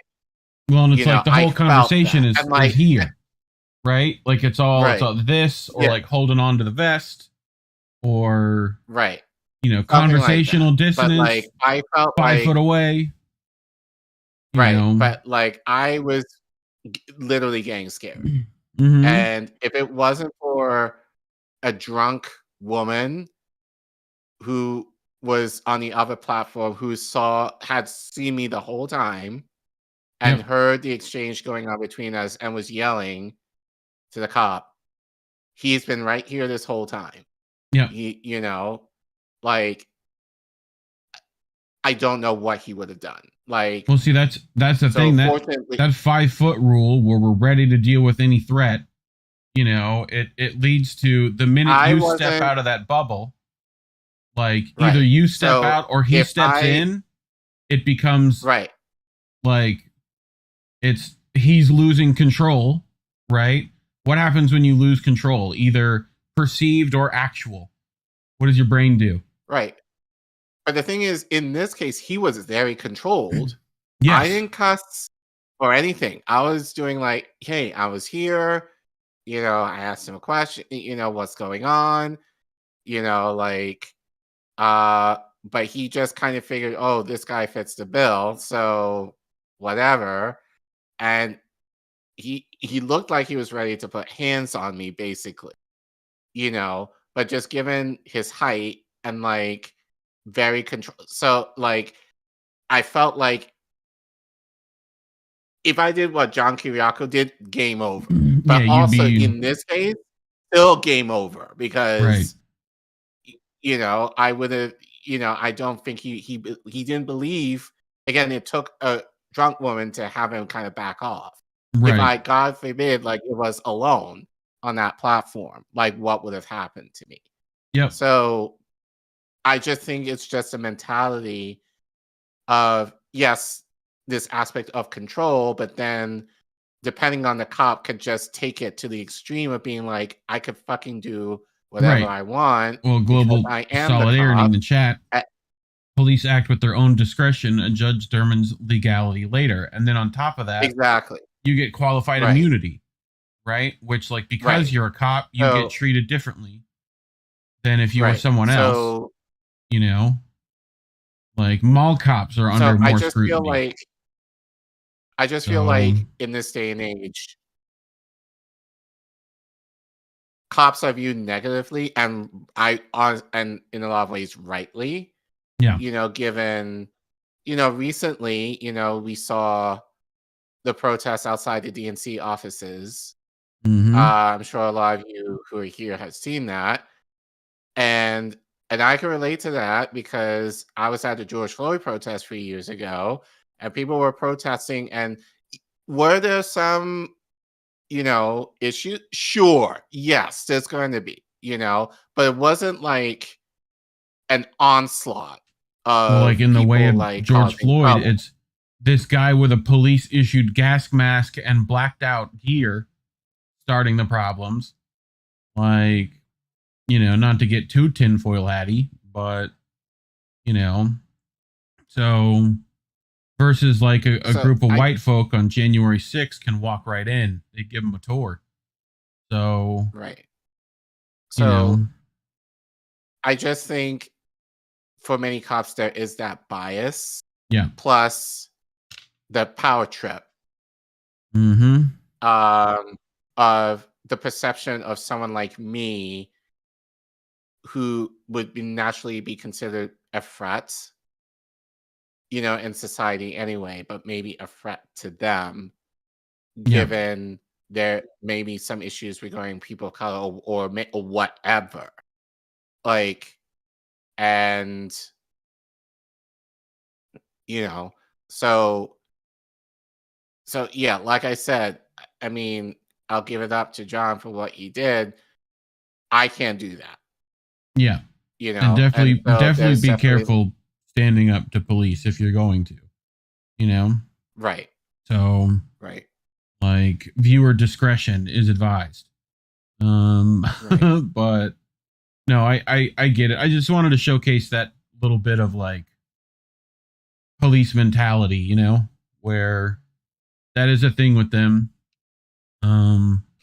So, and that whole verbal judo stuff that they're taught on top of that, you know, and it's like I was saying, that whole, there's rules and tactics for how they deal with you, you know, and if you know them, it's useful. Like, you notice once they enter that 5-foot gap, they're thinking about controlling you in some way, like that sort of stuff, where it's like, then if you change the distance, or if they change the distance, it can affect. It's like if that guy took a step forward during that instance from where he was, you might have fucking just ran on instinct, you know? Right. Like, that's That's how this, and then Which in you his would be mind will suspect. like, oh, he's guilty of something, so Right. I'm going to go after him. Right. So, so yeah, it's.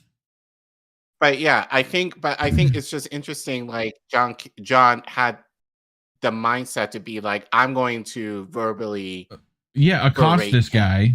I even if he wasn't the one involved, he was completely separate from what was. More of that for other folks. I agree. I do not have that mentality. Like, I think you it's would just sit there and watch conditioned in me. and keep your fucking mouth shut. Right. That's exactly it. Like, I'm conditioned to like say as little as possible and be as non-threatening as possible. Yeah. So, which doesn't always work, but I do think it is interesting, just I think it was kind of assumed, but there is that kind of culture, police culture, and just as far as the tactical language as John describes.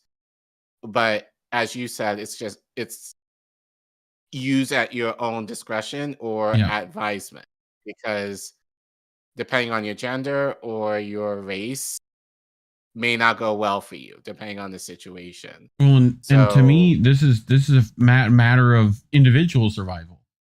Like I take that all the way to the step of learn how they're trained in martial ways, right? Like that's being able to defend yourself that way. If something goes down and no one else is there to see it, you know what I mean? Like that kind of stuff is a factor. So, and that could mean the difference between you surviving and you not. So that to me is a big deal, so knowing what they want out of the situation and knowing what you want out of the situation, you might be able to find somewhere to at least be. But yeah, crazy stuff, and I'm sure in Georgia they'll be training more of that tactical language here any day now. So but they definitely have been using it over there in that forest. So, right. But anyway, in other I was news, just wondering, do we have any Rockfin? People have been chatting in there. ARIM, mostly it's Kissinger died. Yeah. From both Ghost Start and ARIM, on two different platforms, Rockfin and Rumble. We appreciate you being over there. And people are starting to pile into chat, so we're getting there.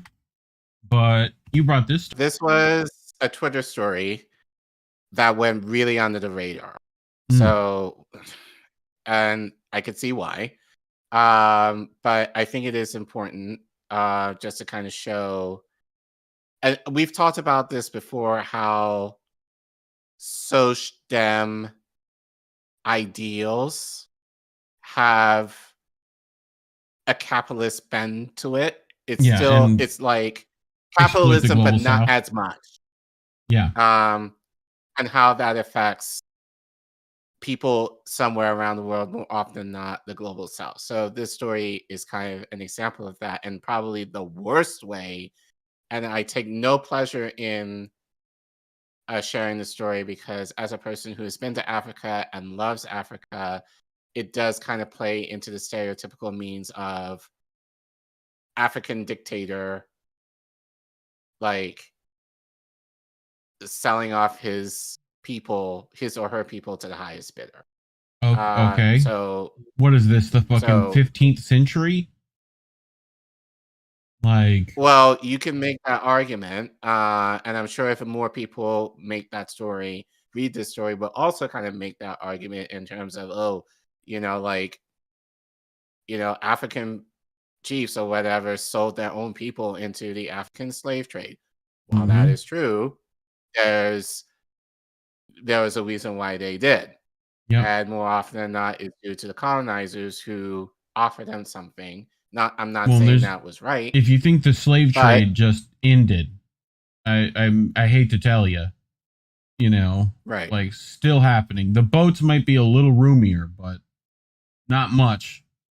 So well, it's not boats now; it's planes. Planes. Given Yes. in this story, well, in particular, I've heard a so- lot of Islamic women, especially from Africa, being sent over here to be, maids and that kind of stuff. So, like, that's happening here. Right. Like, it's not happening. Right. Like people probably have a slave. You know what I mean? Like, so, but yeah. So this story is from there were from several outlets when I was researching this. I chose this one.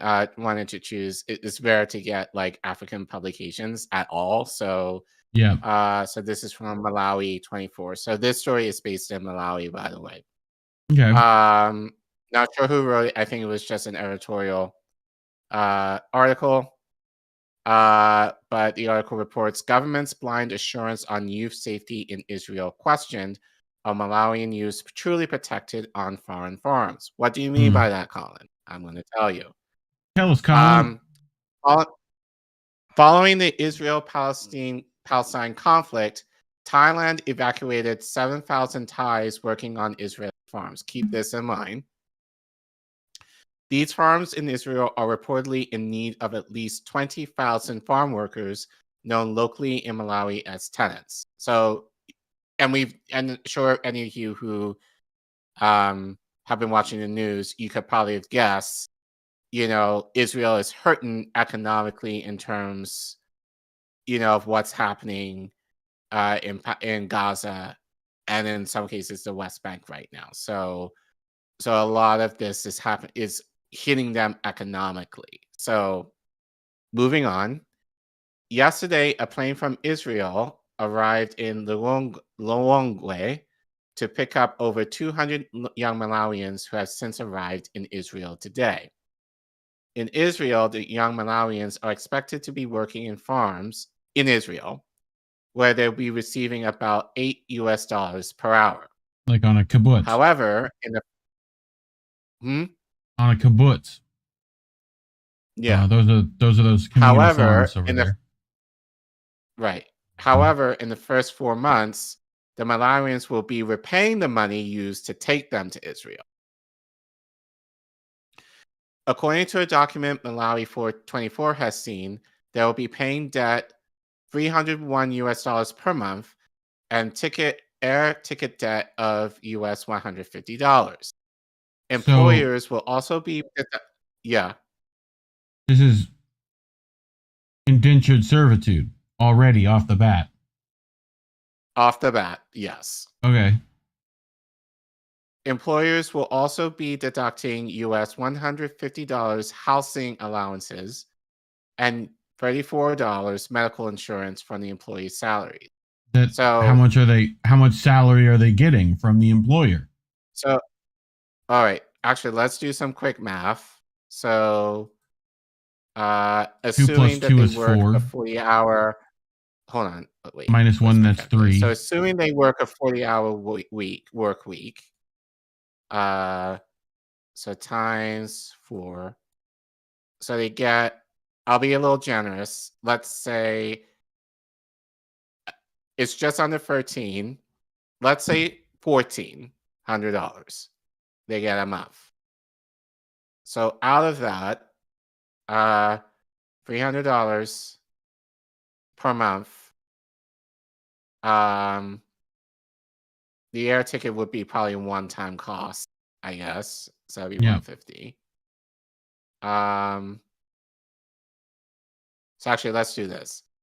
1,400 minus 300. Sorry. We're doing it live, folks. 1,400 minus 300 minus. We'll do it live. $150 a month. Minus 34 a month. Okay. And then that one time. So about $900. Okay. They'll have after all of this. But then like $150 for the one-time cost. Right, but you're not. This is per month.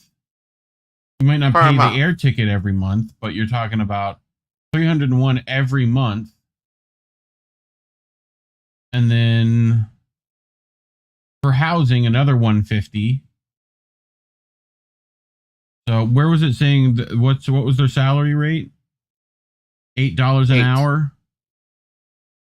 Yeah, less than minimum almost everywhere. Yeah. Okay. This is coal mine. This is company store bullshit. Right. So keep in mind, this is in Israel. Now, Yeah. I would imagine Israel's economy is kind of on there's a tech hub. It's a fucking giant tech hub. Like the Tel Aviv is paying fucking people good salaries to work at tech conglomerates over there. Like that's like San Francisco money. Well, what used to be San Francisco money. Now no one works there. But like you can get paid over there. I mean, I don't mean to be stereotypical, but those cats got some money. So they can afford to pay some people on a farm. They literally do. I mean, they're the people who go over there. Well, if you're able to pay to fly them over, right, which is not pretty, you should be able to pay them a living wage. Yeah, but they have people from Brooklyn go over there on fucking right to return, and work on a kibbutz for a year. Right. But you notice what I mentioned at the beginning. There were Thai workers. The Thai government pulled their workers out. Yeah. Because of what's happening in Gaza. Yeah. And I forgot the president of Malawi's name right now, but this bitch ass decided, oh, it's okay. I will help. And there's a lot more to this that I'll go into later. But he's like, oh, I'm just going to allow the Israeli government, with my support, and to send them in, which is essentially a war zone. Right now. Yep. But anyway, we'll get more into that, but let's continue. The young Malawians have traveled to Israel at a time when the Middle Eastern is in the midst of a conflict. Palestine. Some countries have been evacuating their citizens from Israel, including Thailand, which has evacuated more than 7,000 of some 30,000 Thais working in Israel. The evacuation came after reports that about 24 Thai workers had been abducted by Hamas. To highlight the dangers of working in Israel, the Malawians have signed a contract stating that they understand that the war will last a long time and that thousands of missiles targeting civilians are being shot into Israel. And I managed to find it. You probably have to zoom in because it's a little small. So whoever chooses to go over there, the undersigned hereby request a visa and work permit in Israel for temporary employment in the field of agriculture, and I undertake and declare as follows. I understand that the state of Israel is in a general state of war at this time, and that the war is expected to last a long time. I understand that in this war, thousands of missiles have been and continue to be shot by Israel's enemy at mostly civilian targets all over Israel. I understand that many, but not all of the missiles are being shot down by anti-missile systems, but that some of the missiles hit their targets and that the hits as well as shrapnel can kill and injure persons. In addition, there's a danger of there is a danger of terror attacks in Israel due to the war. I declare that despite the information concerning dangers in Israel at this time, I wish to arrive to work in the Israel immediately.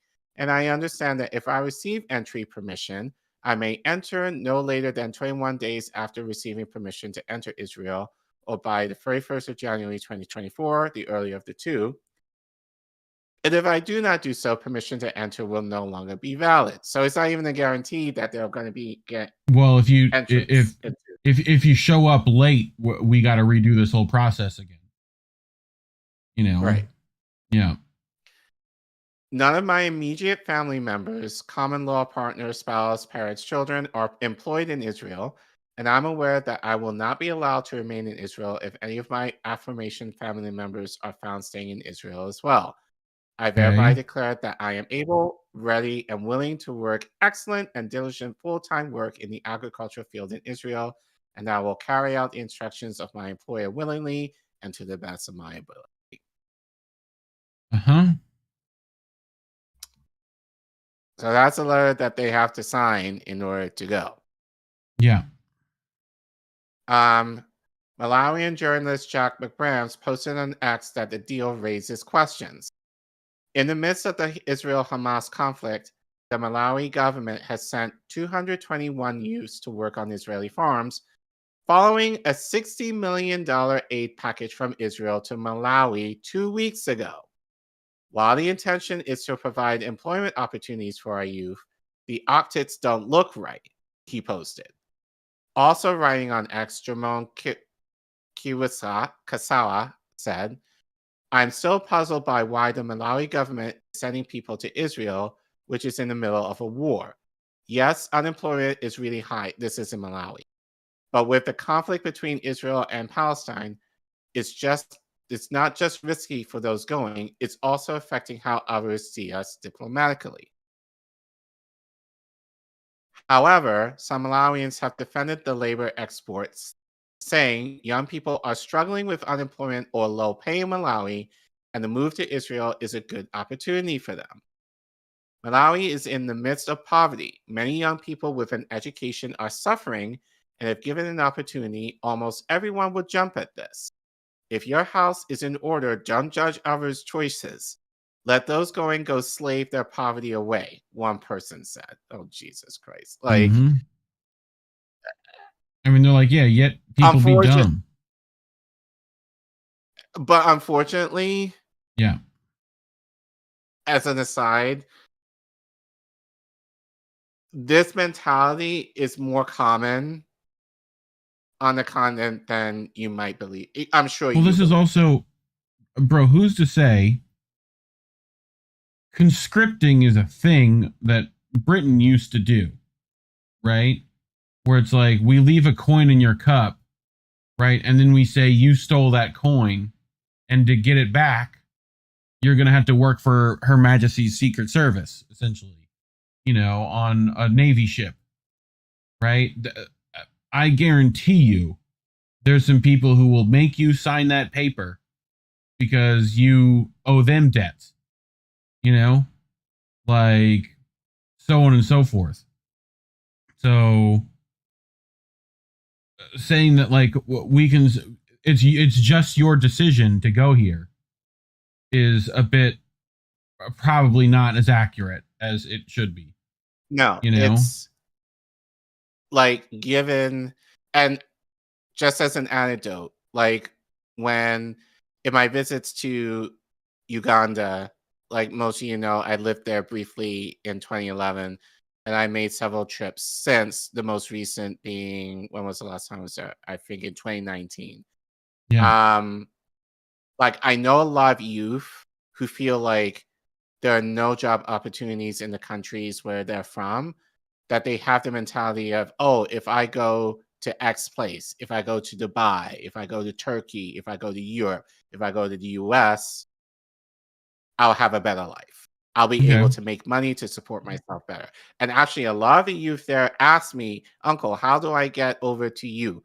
And I'm like, don't. Because, you know, like, and I hate saying that to them, but it's that, but it sucks that in their countries, they don't feel like they can make they're it able to make it themselves, or sustain right? themselves, that they have this mentality. And unfortunately, you know, I can hear a lot of these Malawi youth saying, yes, I know that right now, especially those who may not, those who are aware of what's happening in Israel, you know, will probably be like, I get what's happening there. However, they will say that they're making more money, surprisingly, than they would in their home country, which says a lot.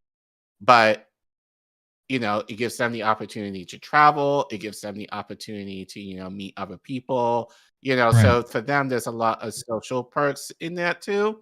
Yes. But also willing slavery because it's better than it shows how nothing. desperate they are to go into a war zone. If you so that should tell you what the state of their countries are like if they're willing to go. So I can't fault them for this at all. But I kind of said it on Twitter, like the hand of imperialism is strong in Africa, in terms of, dealing with the West and the illusion that if you leave, you will be better off is strong. Right. Like I know people right now, like I have one of my close friends who's now in the UK, doing a program for a 5-year stint. So it's becoming a lot common, or at least for a lot of youth, to think about the idea of going out of the country in order for them to feel like to sustain themselves, which is awful. Right. But anyway, meanwhile, the government of Malawi, through the Ministry of Labor, has said in a statement that the labor export has been guided by Malawi government's labor export program and harmonized labor export guidelines of 2022. On the Israel labor export, the youth will work at certified and approved locations which are classified as fit and safe environment, says a statement signed by Secretary for Labor Wezi Kaira. Nick has a question in the chat. Is that why Joy Reid be talking about Palestine with pro-Palestine views because her dad from the Congo? I don't know if that specifically, but that may be some reason why she's. I don't know if she is or isn't pro-Palestine, but right. You have this press release.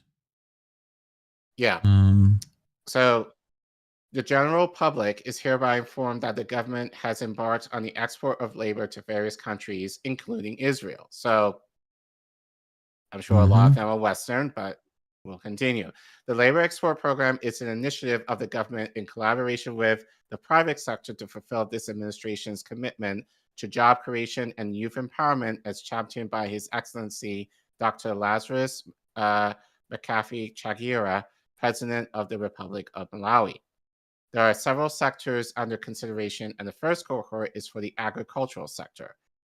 Under the labor export program, the government would like to inform the public that the safety and security of the youth is paramount. On the Israel labor export, the youth will work at certified and approved locations which are classified as fit and safe environment. In addition, medical insurance and reparation arrangements are in place for the youth involved. All youth exports are guided by the Malawi government's labor export program and harmonized labor exports guidelines of 2022.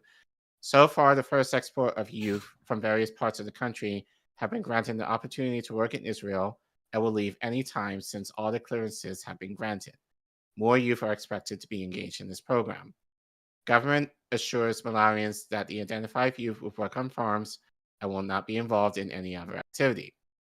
This program will benefit both Israel's and the nation. A portion of wages will cover living costs in Israel, while the remaining will be remitted to personal accounts here in Malawi to boost foreign exchange. Okay. So it's about the money. It's about the money, Lebowski. It is about the money, Lebowski, and I forgot this night. Well, go back. There's one. That was right. I forgot this tie. I forgot this guy's name. Yeah, it switches automatically. Okay. So why do that though? I don't know. Let's see if I can find the guy you're talking about. Oh.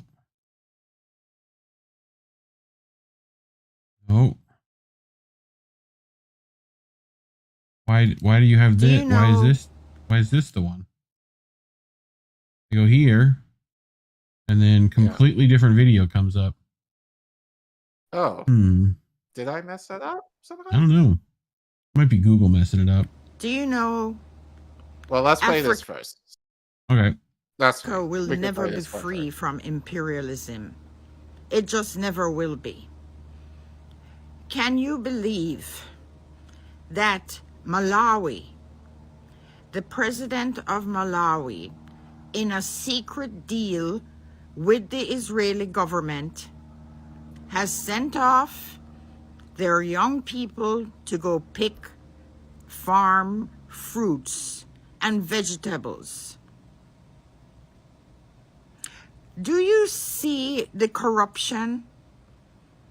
They gave him $60 million.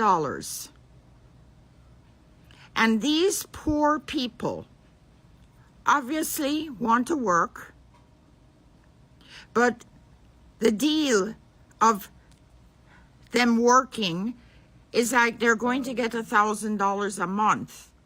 And out of that $1,000, they have to pay for their airfare and processing and their boarding and living. Does that remind you of what we do here in the U.S. to our farm workers? Yes, it does. It is so disgusting that these so-called democracies, of which we are being told day after day that Israel is the only democracy in the Middle East, will go into Africa, pay off the presidents, and get black people to work for white people. Yep. Because that's what Israel is, a white ethno-state. I cannot believe this. I really and truly cannot believe it. In the 21st fucking century, we're still going into Africa to enslave people, and the African leaders of some of these countries are just as bad as the Western democracies. Mm-hmm. It is absolutely disgusting. Disgusting. Yeah, if you want to check Discord, I got the other clip. So you Okay. can play that I'm heading there now. directly. You sent me two? That's the first one. Okay. No, you sent me Streets of Rage 2. That's the other thing you sent me.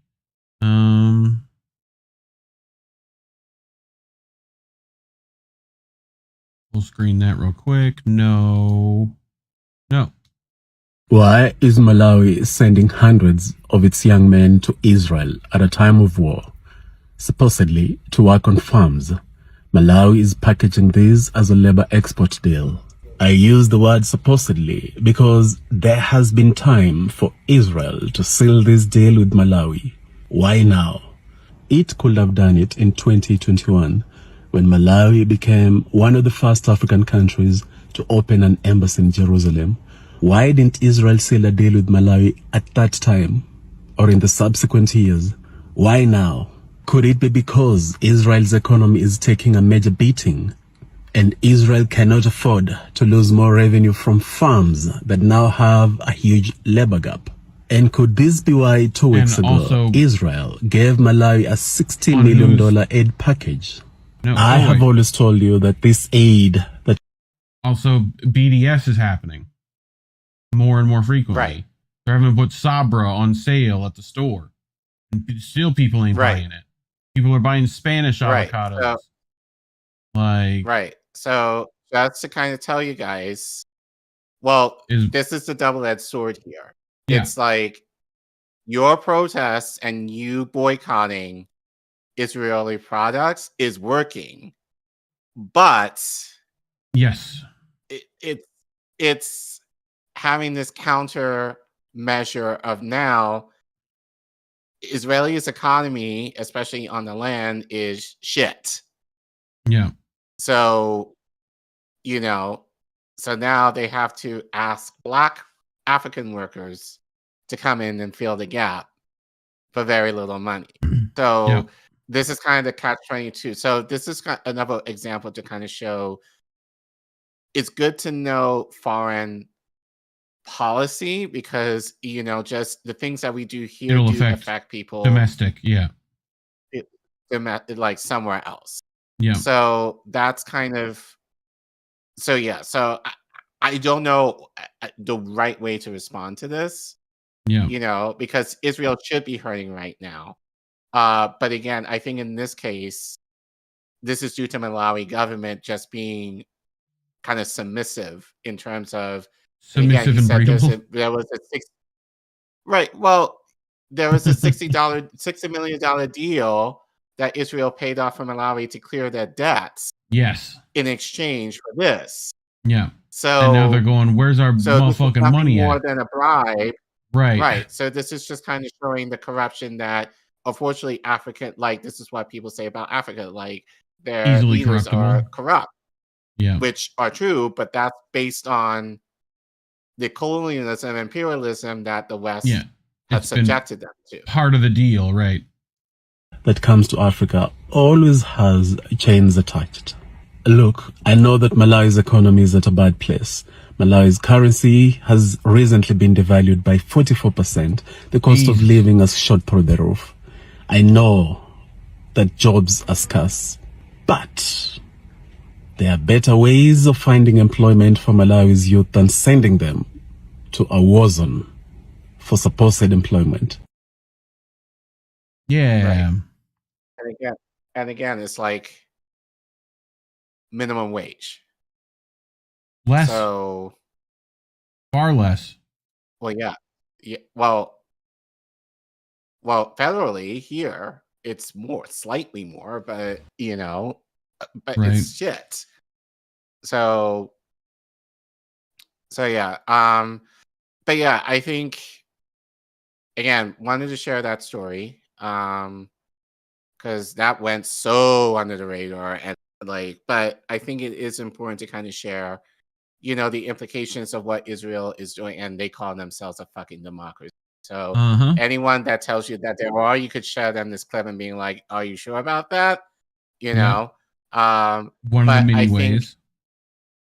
Right. But I think and just watching, that TikTok of this guy, I think we definitely need to kind of think about the implications of what our protesting and what our boycotting could mean. That's something I don't think I haven't necessarily considered is how that might affect people in the global south again with their youth, in their willingness. I would not argue willing, but it's just feeling I don't have much of a choice. This is an opportunity, whereas there's none in my country, even though I'm going into a war zone, to be able to make something of myself. So I think we definitely need to have more of that discussion, I think, in independent media of just those implications and what other options are there. But again, you can argue a lot of this has to deal with the government in their willingness to allow this to happen and not standing up for their own citizens and saying no. As I said, if Thailand is able to pull out their people, Africa should not be sending people in their stead to replace them. Yep. No, a ton of stuff in Israel is going under the radar, which leads us to some more historical stuff that they want under the radar as well. But this is from Kit Clarenberg. He's doing some stuff in Mint Press News this time. And he writes about the Jerusalem conference. You've ever heard about this, Collin? No. You heard about the Berlin conference. But... most of the things most of the things you pull, I don't know of. Yep. So there's about Team B in the Jerusalem conference, how Israel helped craft modern day terrorism.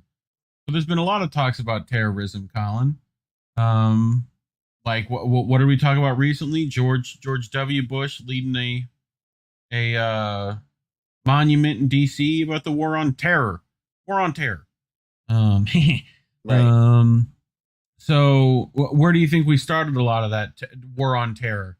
Might have been another Bush, like this guy over here. Right. So we're gonna get into it, but this is published November 17th.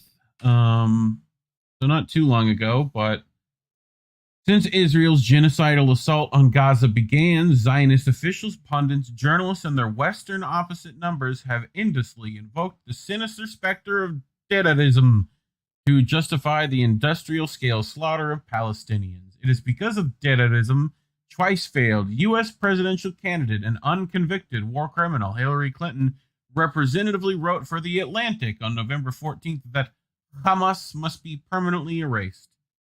Destroyed hospitals and schools and civilians killed en masse are reasonable collateral damage, such as the unparalleled evil of terrorists.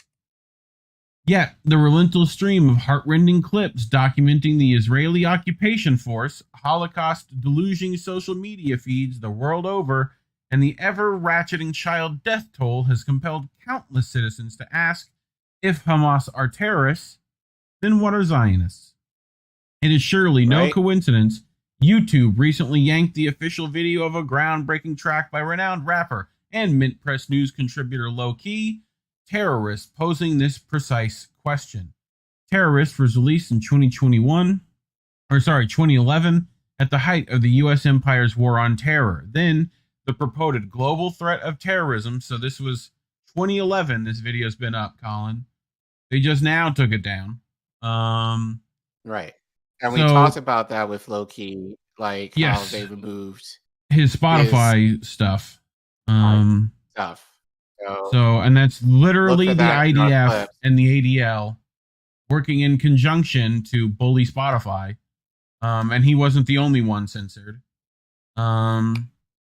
So, the purported global threat of terrorism was exploited throughout the West to savage civil liberties at home and wage relentless illegal military interventions abroad. Mainstream usage of the term precipitously plummeted thereafter. It is only now regaining popular currency due to the Gaza genocide.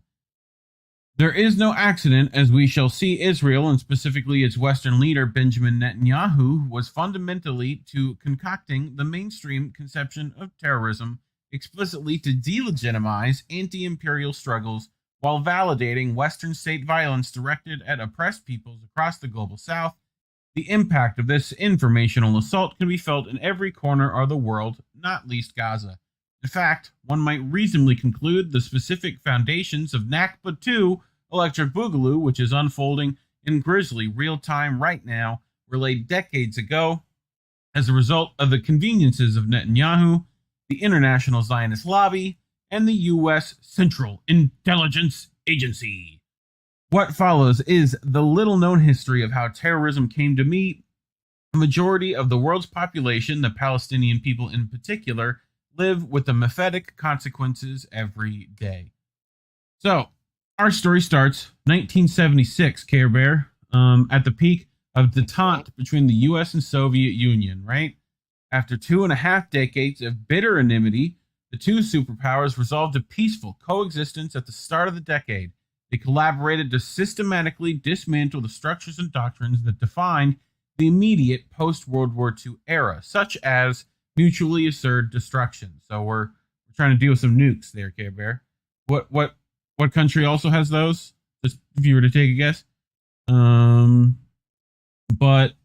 in May of that year, the CIA produced its annual National Intelligence Estimate, a comprehensive report combining data from various intelligence agencies intended to be a basis for crafting foreign policy.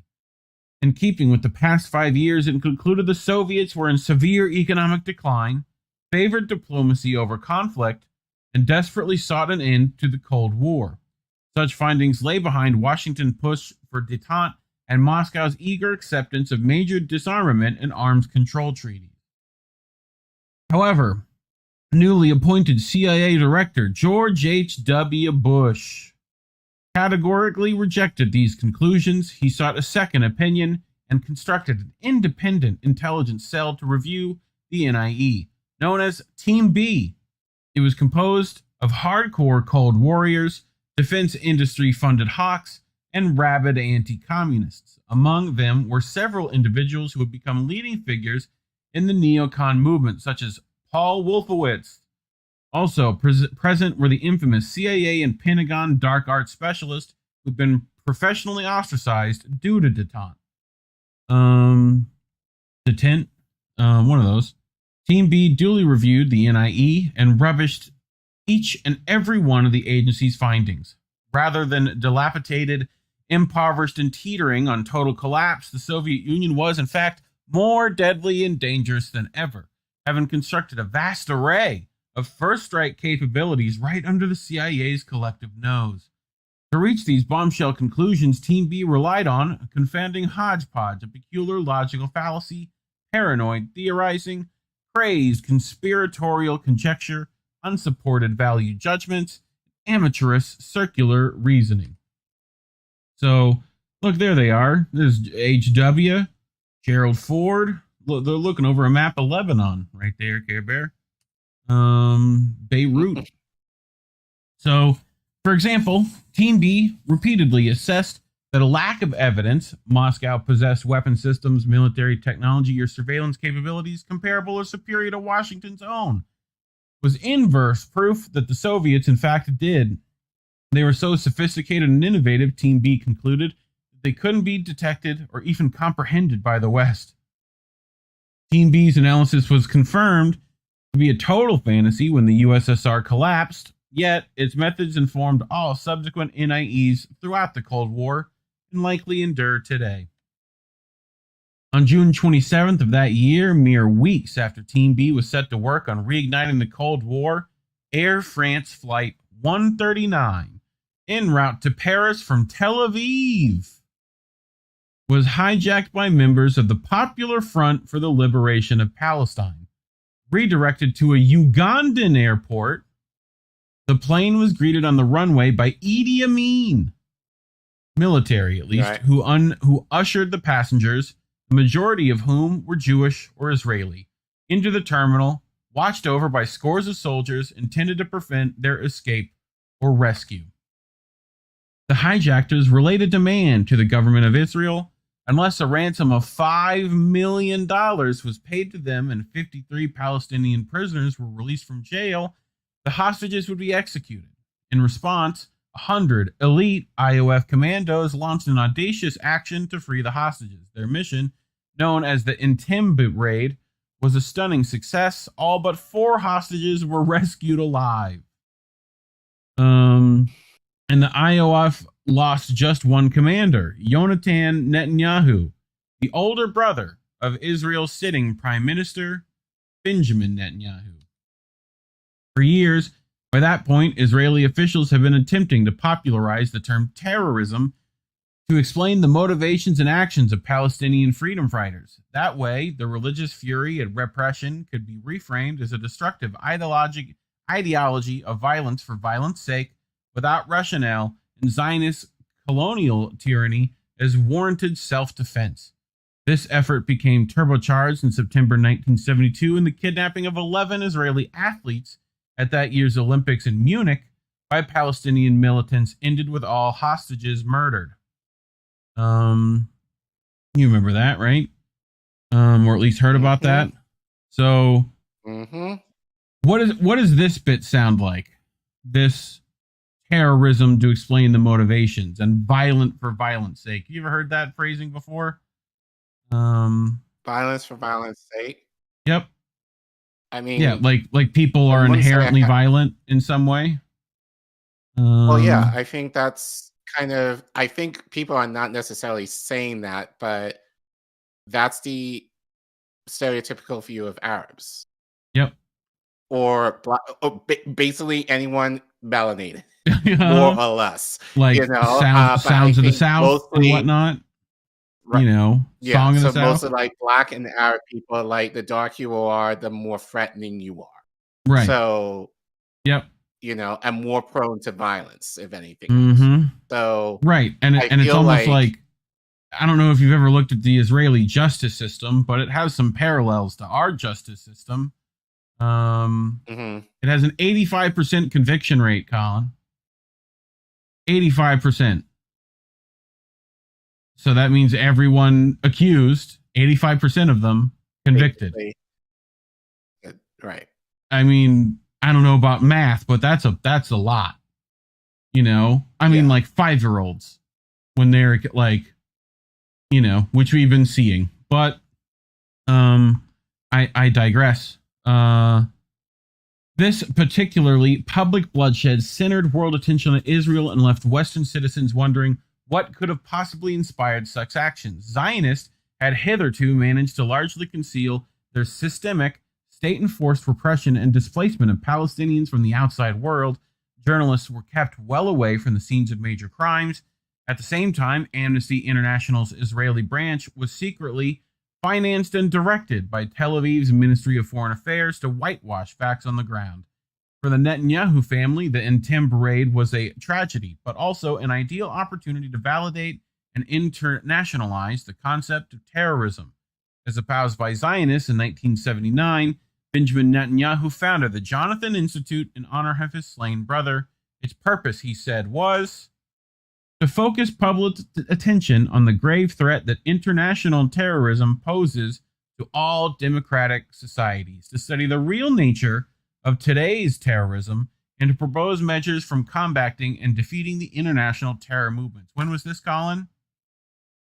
1979. We're almost to the 80s. Okay? So look at this guy in 83. Okay? Little fresh-faced Netanyahu here is explaining what terrorism is not. This is what he thinks is not terrorism. Okay? I try to give an instance of what terrorism is not.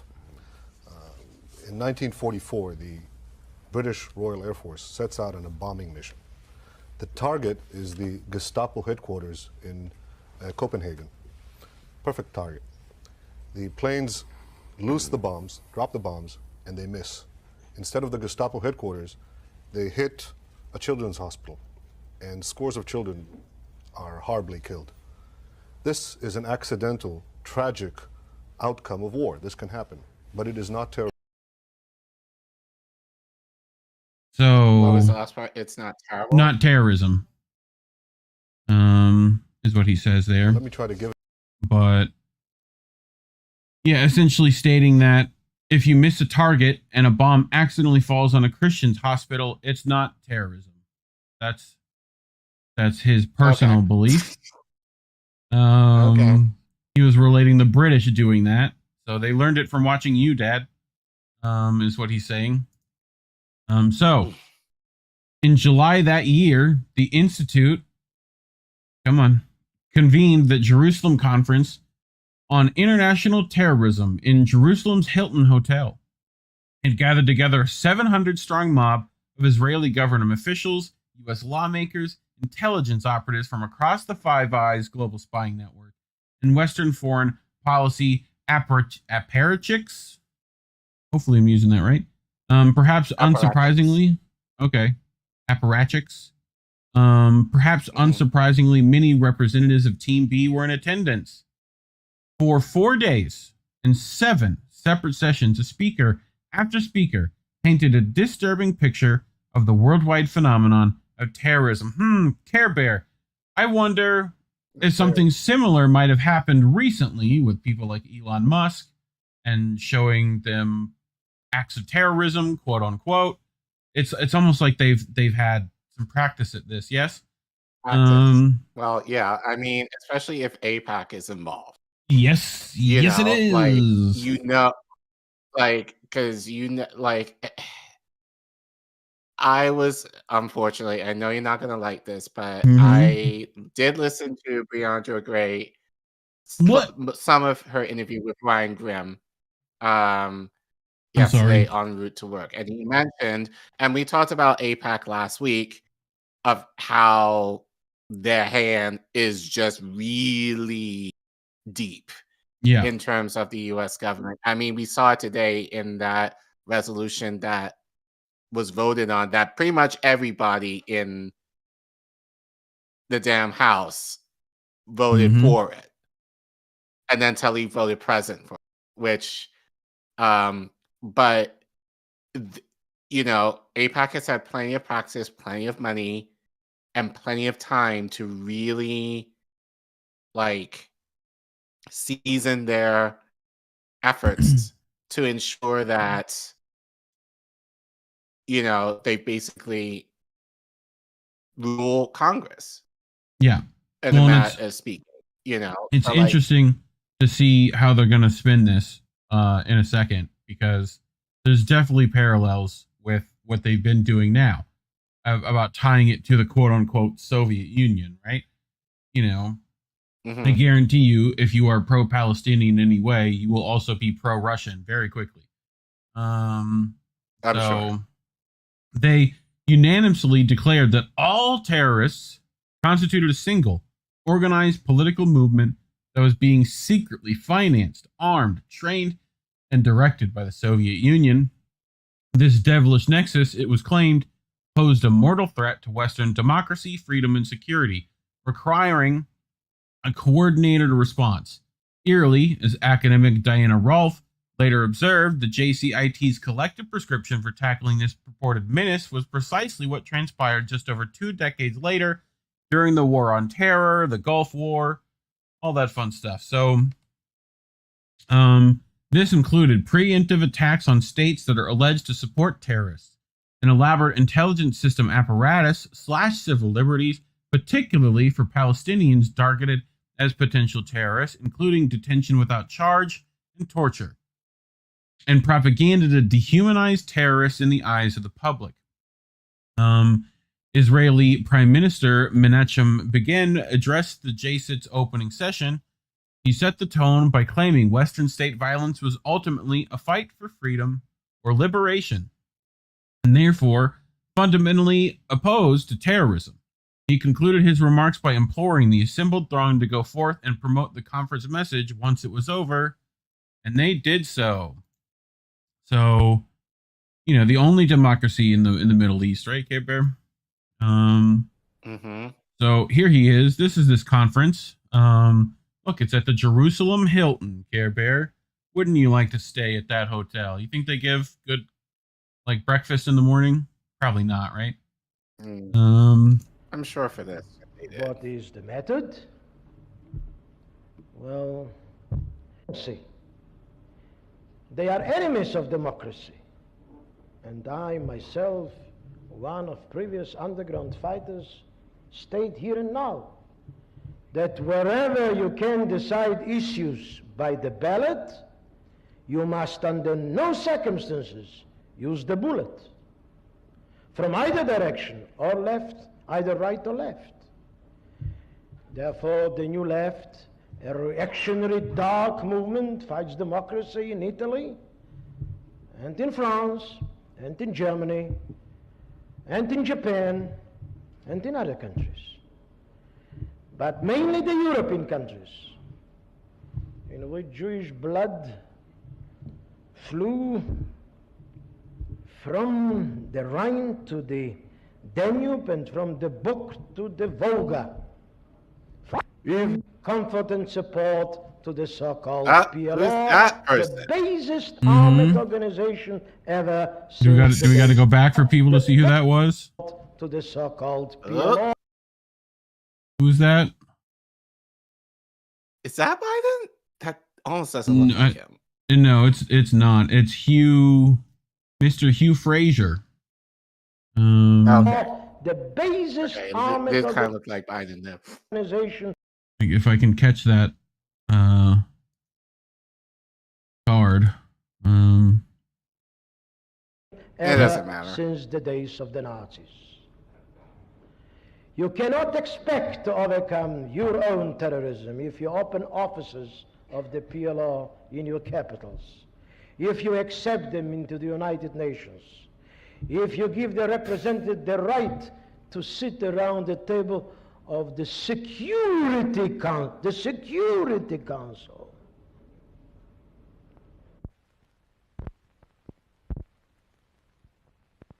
As far as terrorism is concerned, except in the immediate aftermath of some IRA outrage, we tend to be a nation believing it can't happen here.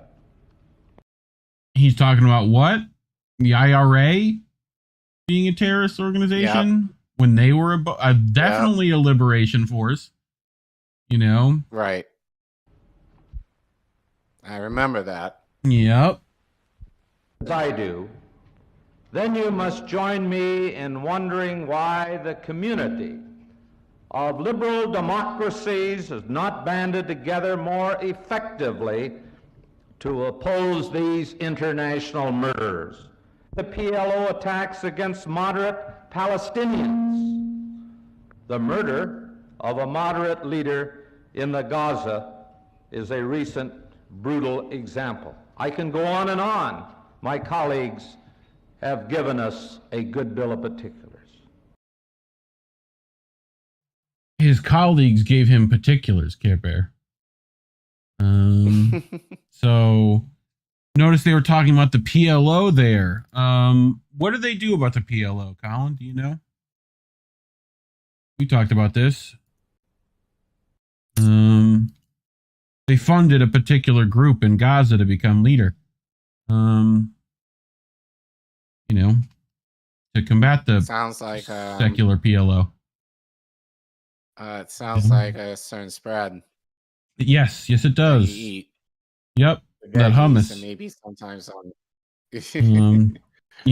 So among the JCIT attendees were American author and journalist Claire Sterling, who cut her teeth as a reporter decades earlier at the Overseas News Agency, an MI6 propaganda operation.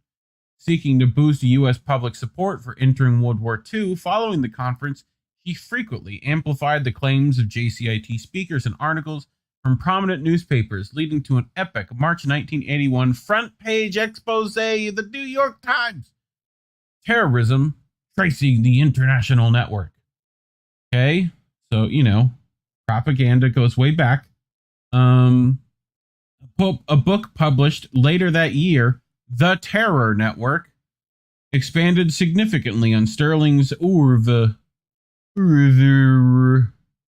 and firmly cemented the notion of Moscow as a grand spider sat in the middle of a vast, globe-spanning web of deadly political violence in the Western public mind. It caused a sensation upon release, receiving rave reviews from major news outlets, being translated into 22 languages, Care Bear, and becoming a bestseller in several countries. That book right there, in case you wanted to, pitch it out a window. So, most significantly of all, the Terror Network has a particular potent impact on newly inaugurated President Ronald Reagan and his CIA chief William Casey, committed anti-communists. They entered office desperately seeking a pretext for brutally crushing left-wing nationalist opposition to U.S. imperialism in Latin America. Sterling's work provided ample ammunition for achieving that blood-soaked objective and was key to the White House decisively shattering detent, and process began by Team 5 years earlier. Consequently, the Terror Network was circulated among U.S. lawmakers and heavily promoted overseas on the Reagan administration's dime. Casey furthermore tasked his agency with verifying its thesis. They quickly assessed Sterling's work to be irredeemable garbage. Okay? This is their agency. Ironically enough, it was heavily influenced by CIA black propaganda. Enraged, Casey demanded the evaluation be revised. An updated appraisal was less scathing, but nonetheless stressed the book was uneven and the reliability of its sources varies widely, while significant portions were incorrect. Still dissatisfied, Casey asked a CIA senior review panel charged with scrutinizing Langley's former estimates to write their own report on the subject. They concluded the Soviets did offer limited financial material and practical assistance to a handful of anti-imperial Global South liberation movements, some of which were labeled terrorist by Western powers. But there was insufficient evidence of Muscovite culpability for the entire global phenomenon of terrorism, yet alone funding and directing such entities as dedicated policy. So they're saying that it's full of shit, this whole premise. Yeah. So, undeterred, when Casey personally delivered the report to Reagan, he allegedly said of its findings, "Of course, Mr. President, you and I know better. So it was CIA-backed death squads that ran roughshod across Washington's backyard throughout the 1980s in the name of neutralizing Soviet influence in the region. Their actions were heavily informed by the agency's guerrilla warfare manual, which encouraged assassinations of government officials and civilian leaders and deadly attacks on soft targets, such as schools and hospitals. Sounds familiar. Terrorism, in other words. So, another example of Reagan's terrorism was sponsoring Afghanistan's Mujahideen resistance fighters in their battle with, ironically enough, the Soviet Red Army.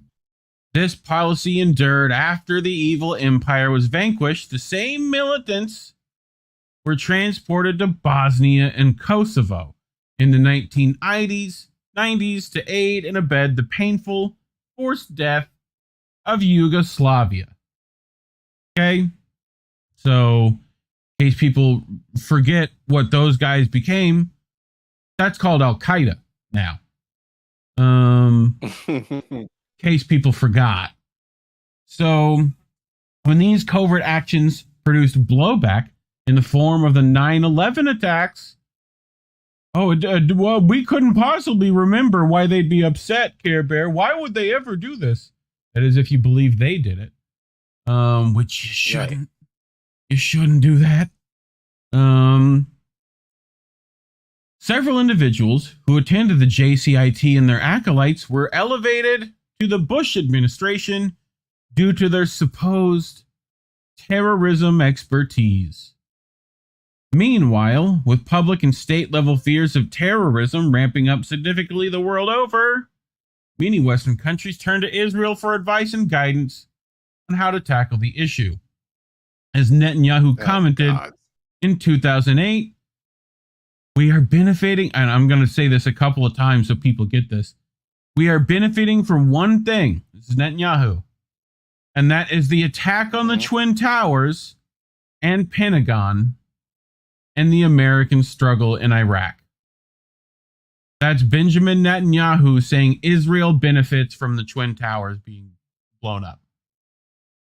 Okay? Just if we want to, just a very shallow level of this rabbit hole you can go down.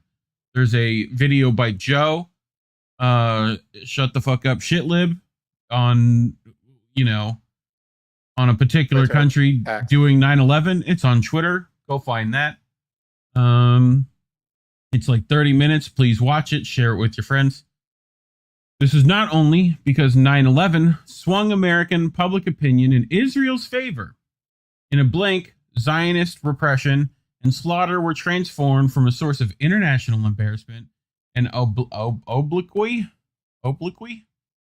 into a compelling sales pitch and unique selling point for Tel Aviv's welter of defense and security firms. The occupied territory became laboratories, their inhabitants test subjects, upon whom new weaponry, surveillance methods, and pacification techniques could be trialed by the IOF. He means the IDF, but he's making a point.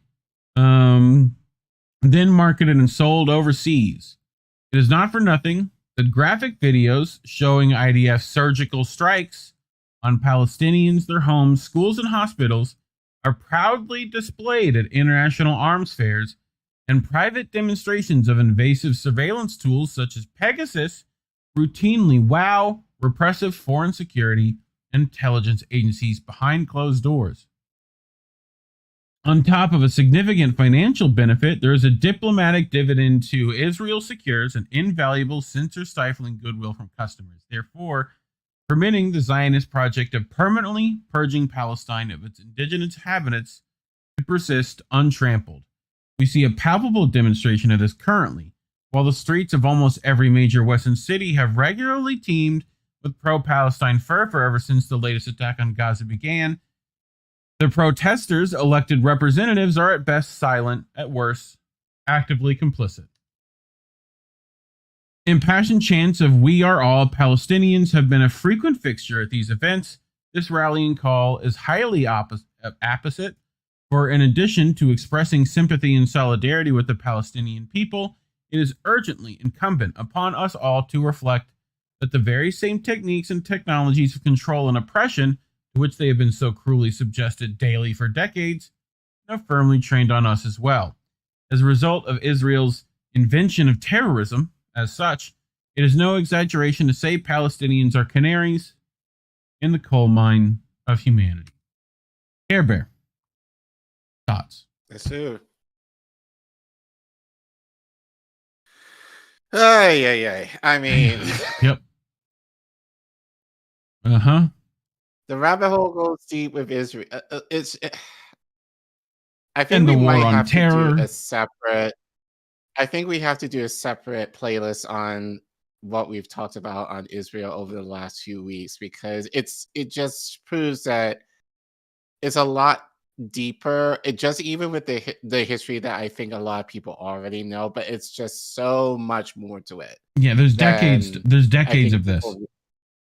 You know. Well, I think given the history in terms of Zionism and how that plays out, but I think even thinking in not so recent history, just within the last 40 years, yeah, how they've been able to shift this idea, and like basically they, thanks to Bibi, just redefine what terrorism is for their benefit. And, not just redefined, they defined it. Like, right. For us. But again, right. And again, I have to say, like, Bibi met with AIPAC this week. Recently. Was it? And Elon. Yeah. And recently. Which we know Elon. So Elon is letting a Israeli tech firm run his like verification process now. So you got to give some Israeli company your data. Like, I mean, it's, those fingers are everywhere. They're everywhere. Everywhere. And so there's a, so it's just, there's a video game. Go ahead. And it's, I don't even know if you want to call it a video game. It's Hearts of Iron, what it's called. And it's essentially like you get to run a country in World War II. Right. And like it starts just before the war. Right. So there's a part of that game where it's all, you get to send like envoys, right? You get to leave dissonance in the countries and try to sway public opinion, right? So that, I don't know, let's say you wanted like fascist New Zealand, like that's possible if you go through all these steps, right? It's just an interesting way to think about that. That's what the Israelis have been doing. Like after the war, they've been sending a ton of lobbying and propagandists and people supportive of their cause, so that every politician and businessman and whatever is heavily connected, and they just have ears in the room. Like, it doesn't have to be more complicated than that. It's literally just, access and connection and power and money and trust. Like, standard stuff that we've been dealing with since. It's like, I feel like a lot of our brothers and sisters woke up during that war on terror because it was so blatant, thanks to Julian Assange, that they were lying to us the whole time, Right. And then before that, it was the Cold War, where people found out your government was lying to you the whole time. So it's just more of the same. So start there. Start with how they're lying to you, and then go from there. So, follow the money. Not hard. Usually it ends up being over resources. So, but anyway, anything to add? Really, no, I think it's, as I said, it's just really mind-blowing how sticky the hand is with the Israel lobby and just how all of these connections. I think you can argue really going back to the turn of the century and how they've had the time to really perfect their craft, essentially, to where we are now. It just makes me think if the Arab lobby, which, to be fair, I think in regards to voting, against Biden now, I've seen a lot more that block be Arab a bigger problem. Yeah, block being I think I just think in terms more on protests, like they're more or less being mobilized. You're seeing some of the Democrats to, go, "Hey guys, brown people might not like us right now." Like, right? That's pretty much it, which I find fucking despicable, because it's like you don't give a fuck about the issue, you care about how the issue affects your voting potential. Like, fuck you. But I wonder, and I wonder if there's someone we could talk more about this, is the idea of like, could these Arab organizations, like, what would need to be done? Because at the end of the day, this all involves money. Like, you could say, "Oh, I'm not going to vote for the duopoly all you want." Well, this is the thing. Without the money, those lanes are open, just not with our country. They're already going to other countries for that support. So, but without the money kind of backing that, it's going to be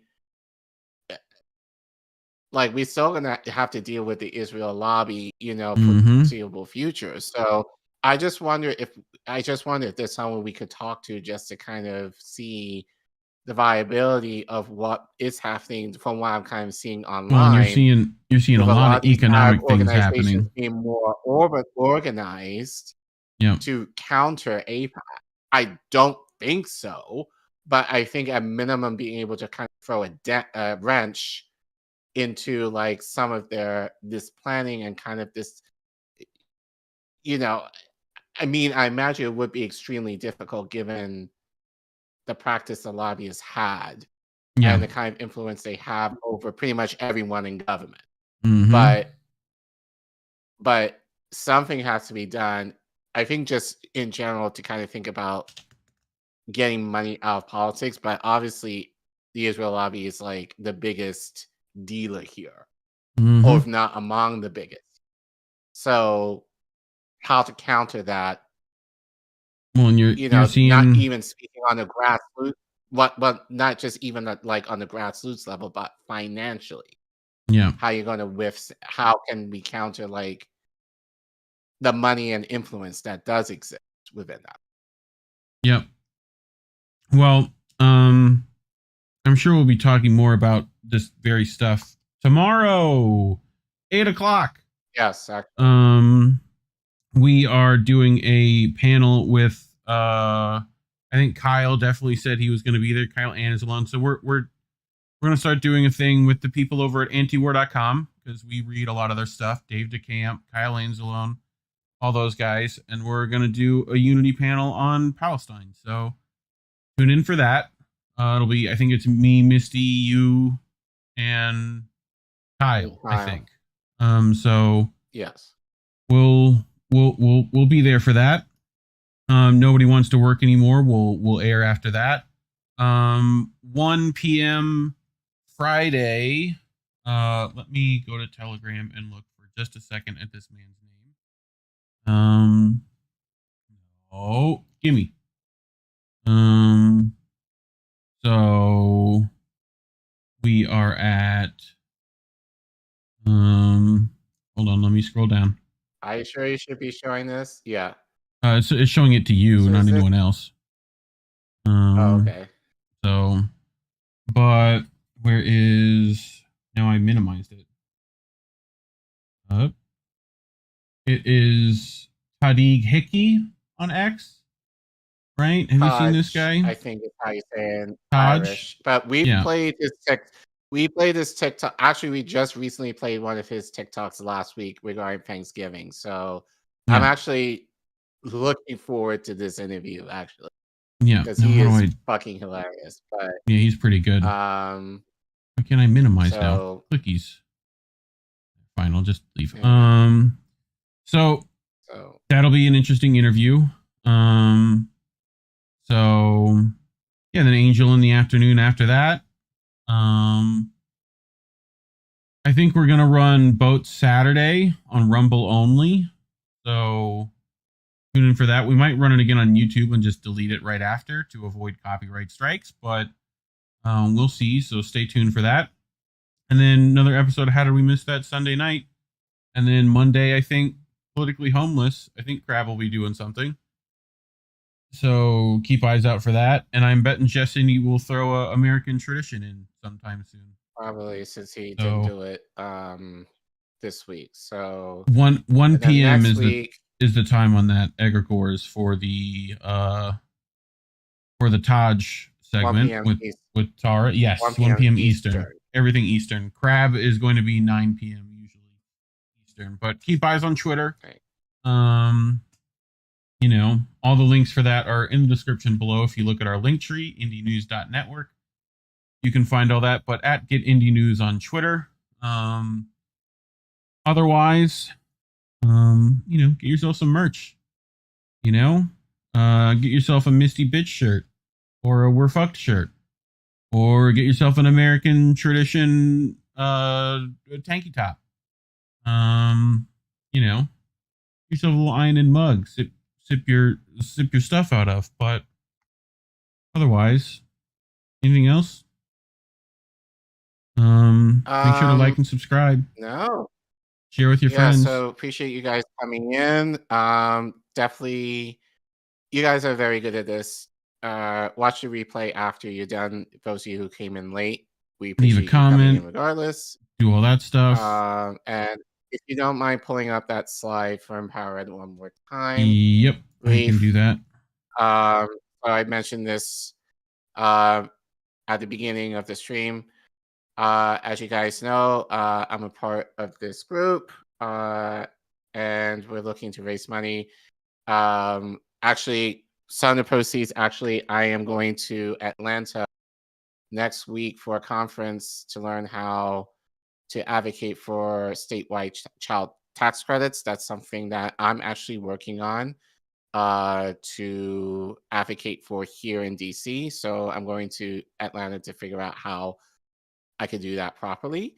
So I would imagine, I know for sure we'll definitely be taking, you know, donations through the end of December, you know, as given, you know, for tax purposes, but I'm sure you could probably give after that. But that being said, if you're able to give, the link, please do. I'll put the link in the description. I'll put it in the chat right now. Obviously, thank you. And then we'll put the link in once we clip it out, and then we'll continue reminding you guys about it over the next few weeks. And yeah, so thank you guys very much. And so we'll definitely do INN News next week. I am fairly positive I'll be able to do it, even though I'll be traveling. But if not, we'll let you know on Twitter. Okay. Well, and yes, I think Kissinger is dead. Kissinger is dead. Ding dong, the witch is dead. Appreciate that. You know. So, but yeah, I think that's it. So, as always, kids, labels are bad. Stay independent. Good night, fam. Have a good week. We want to talk right down to earth in a language that everybody here can easily understand. Bye, have a great time.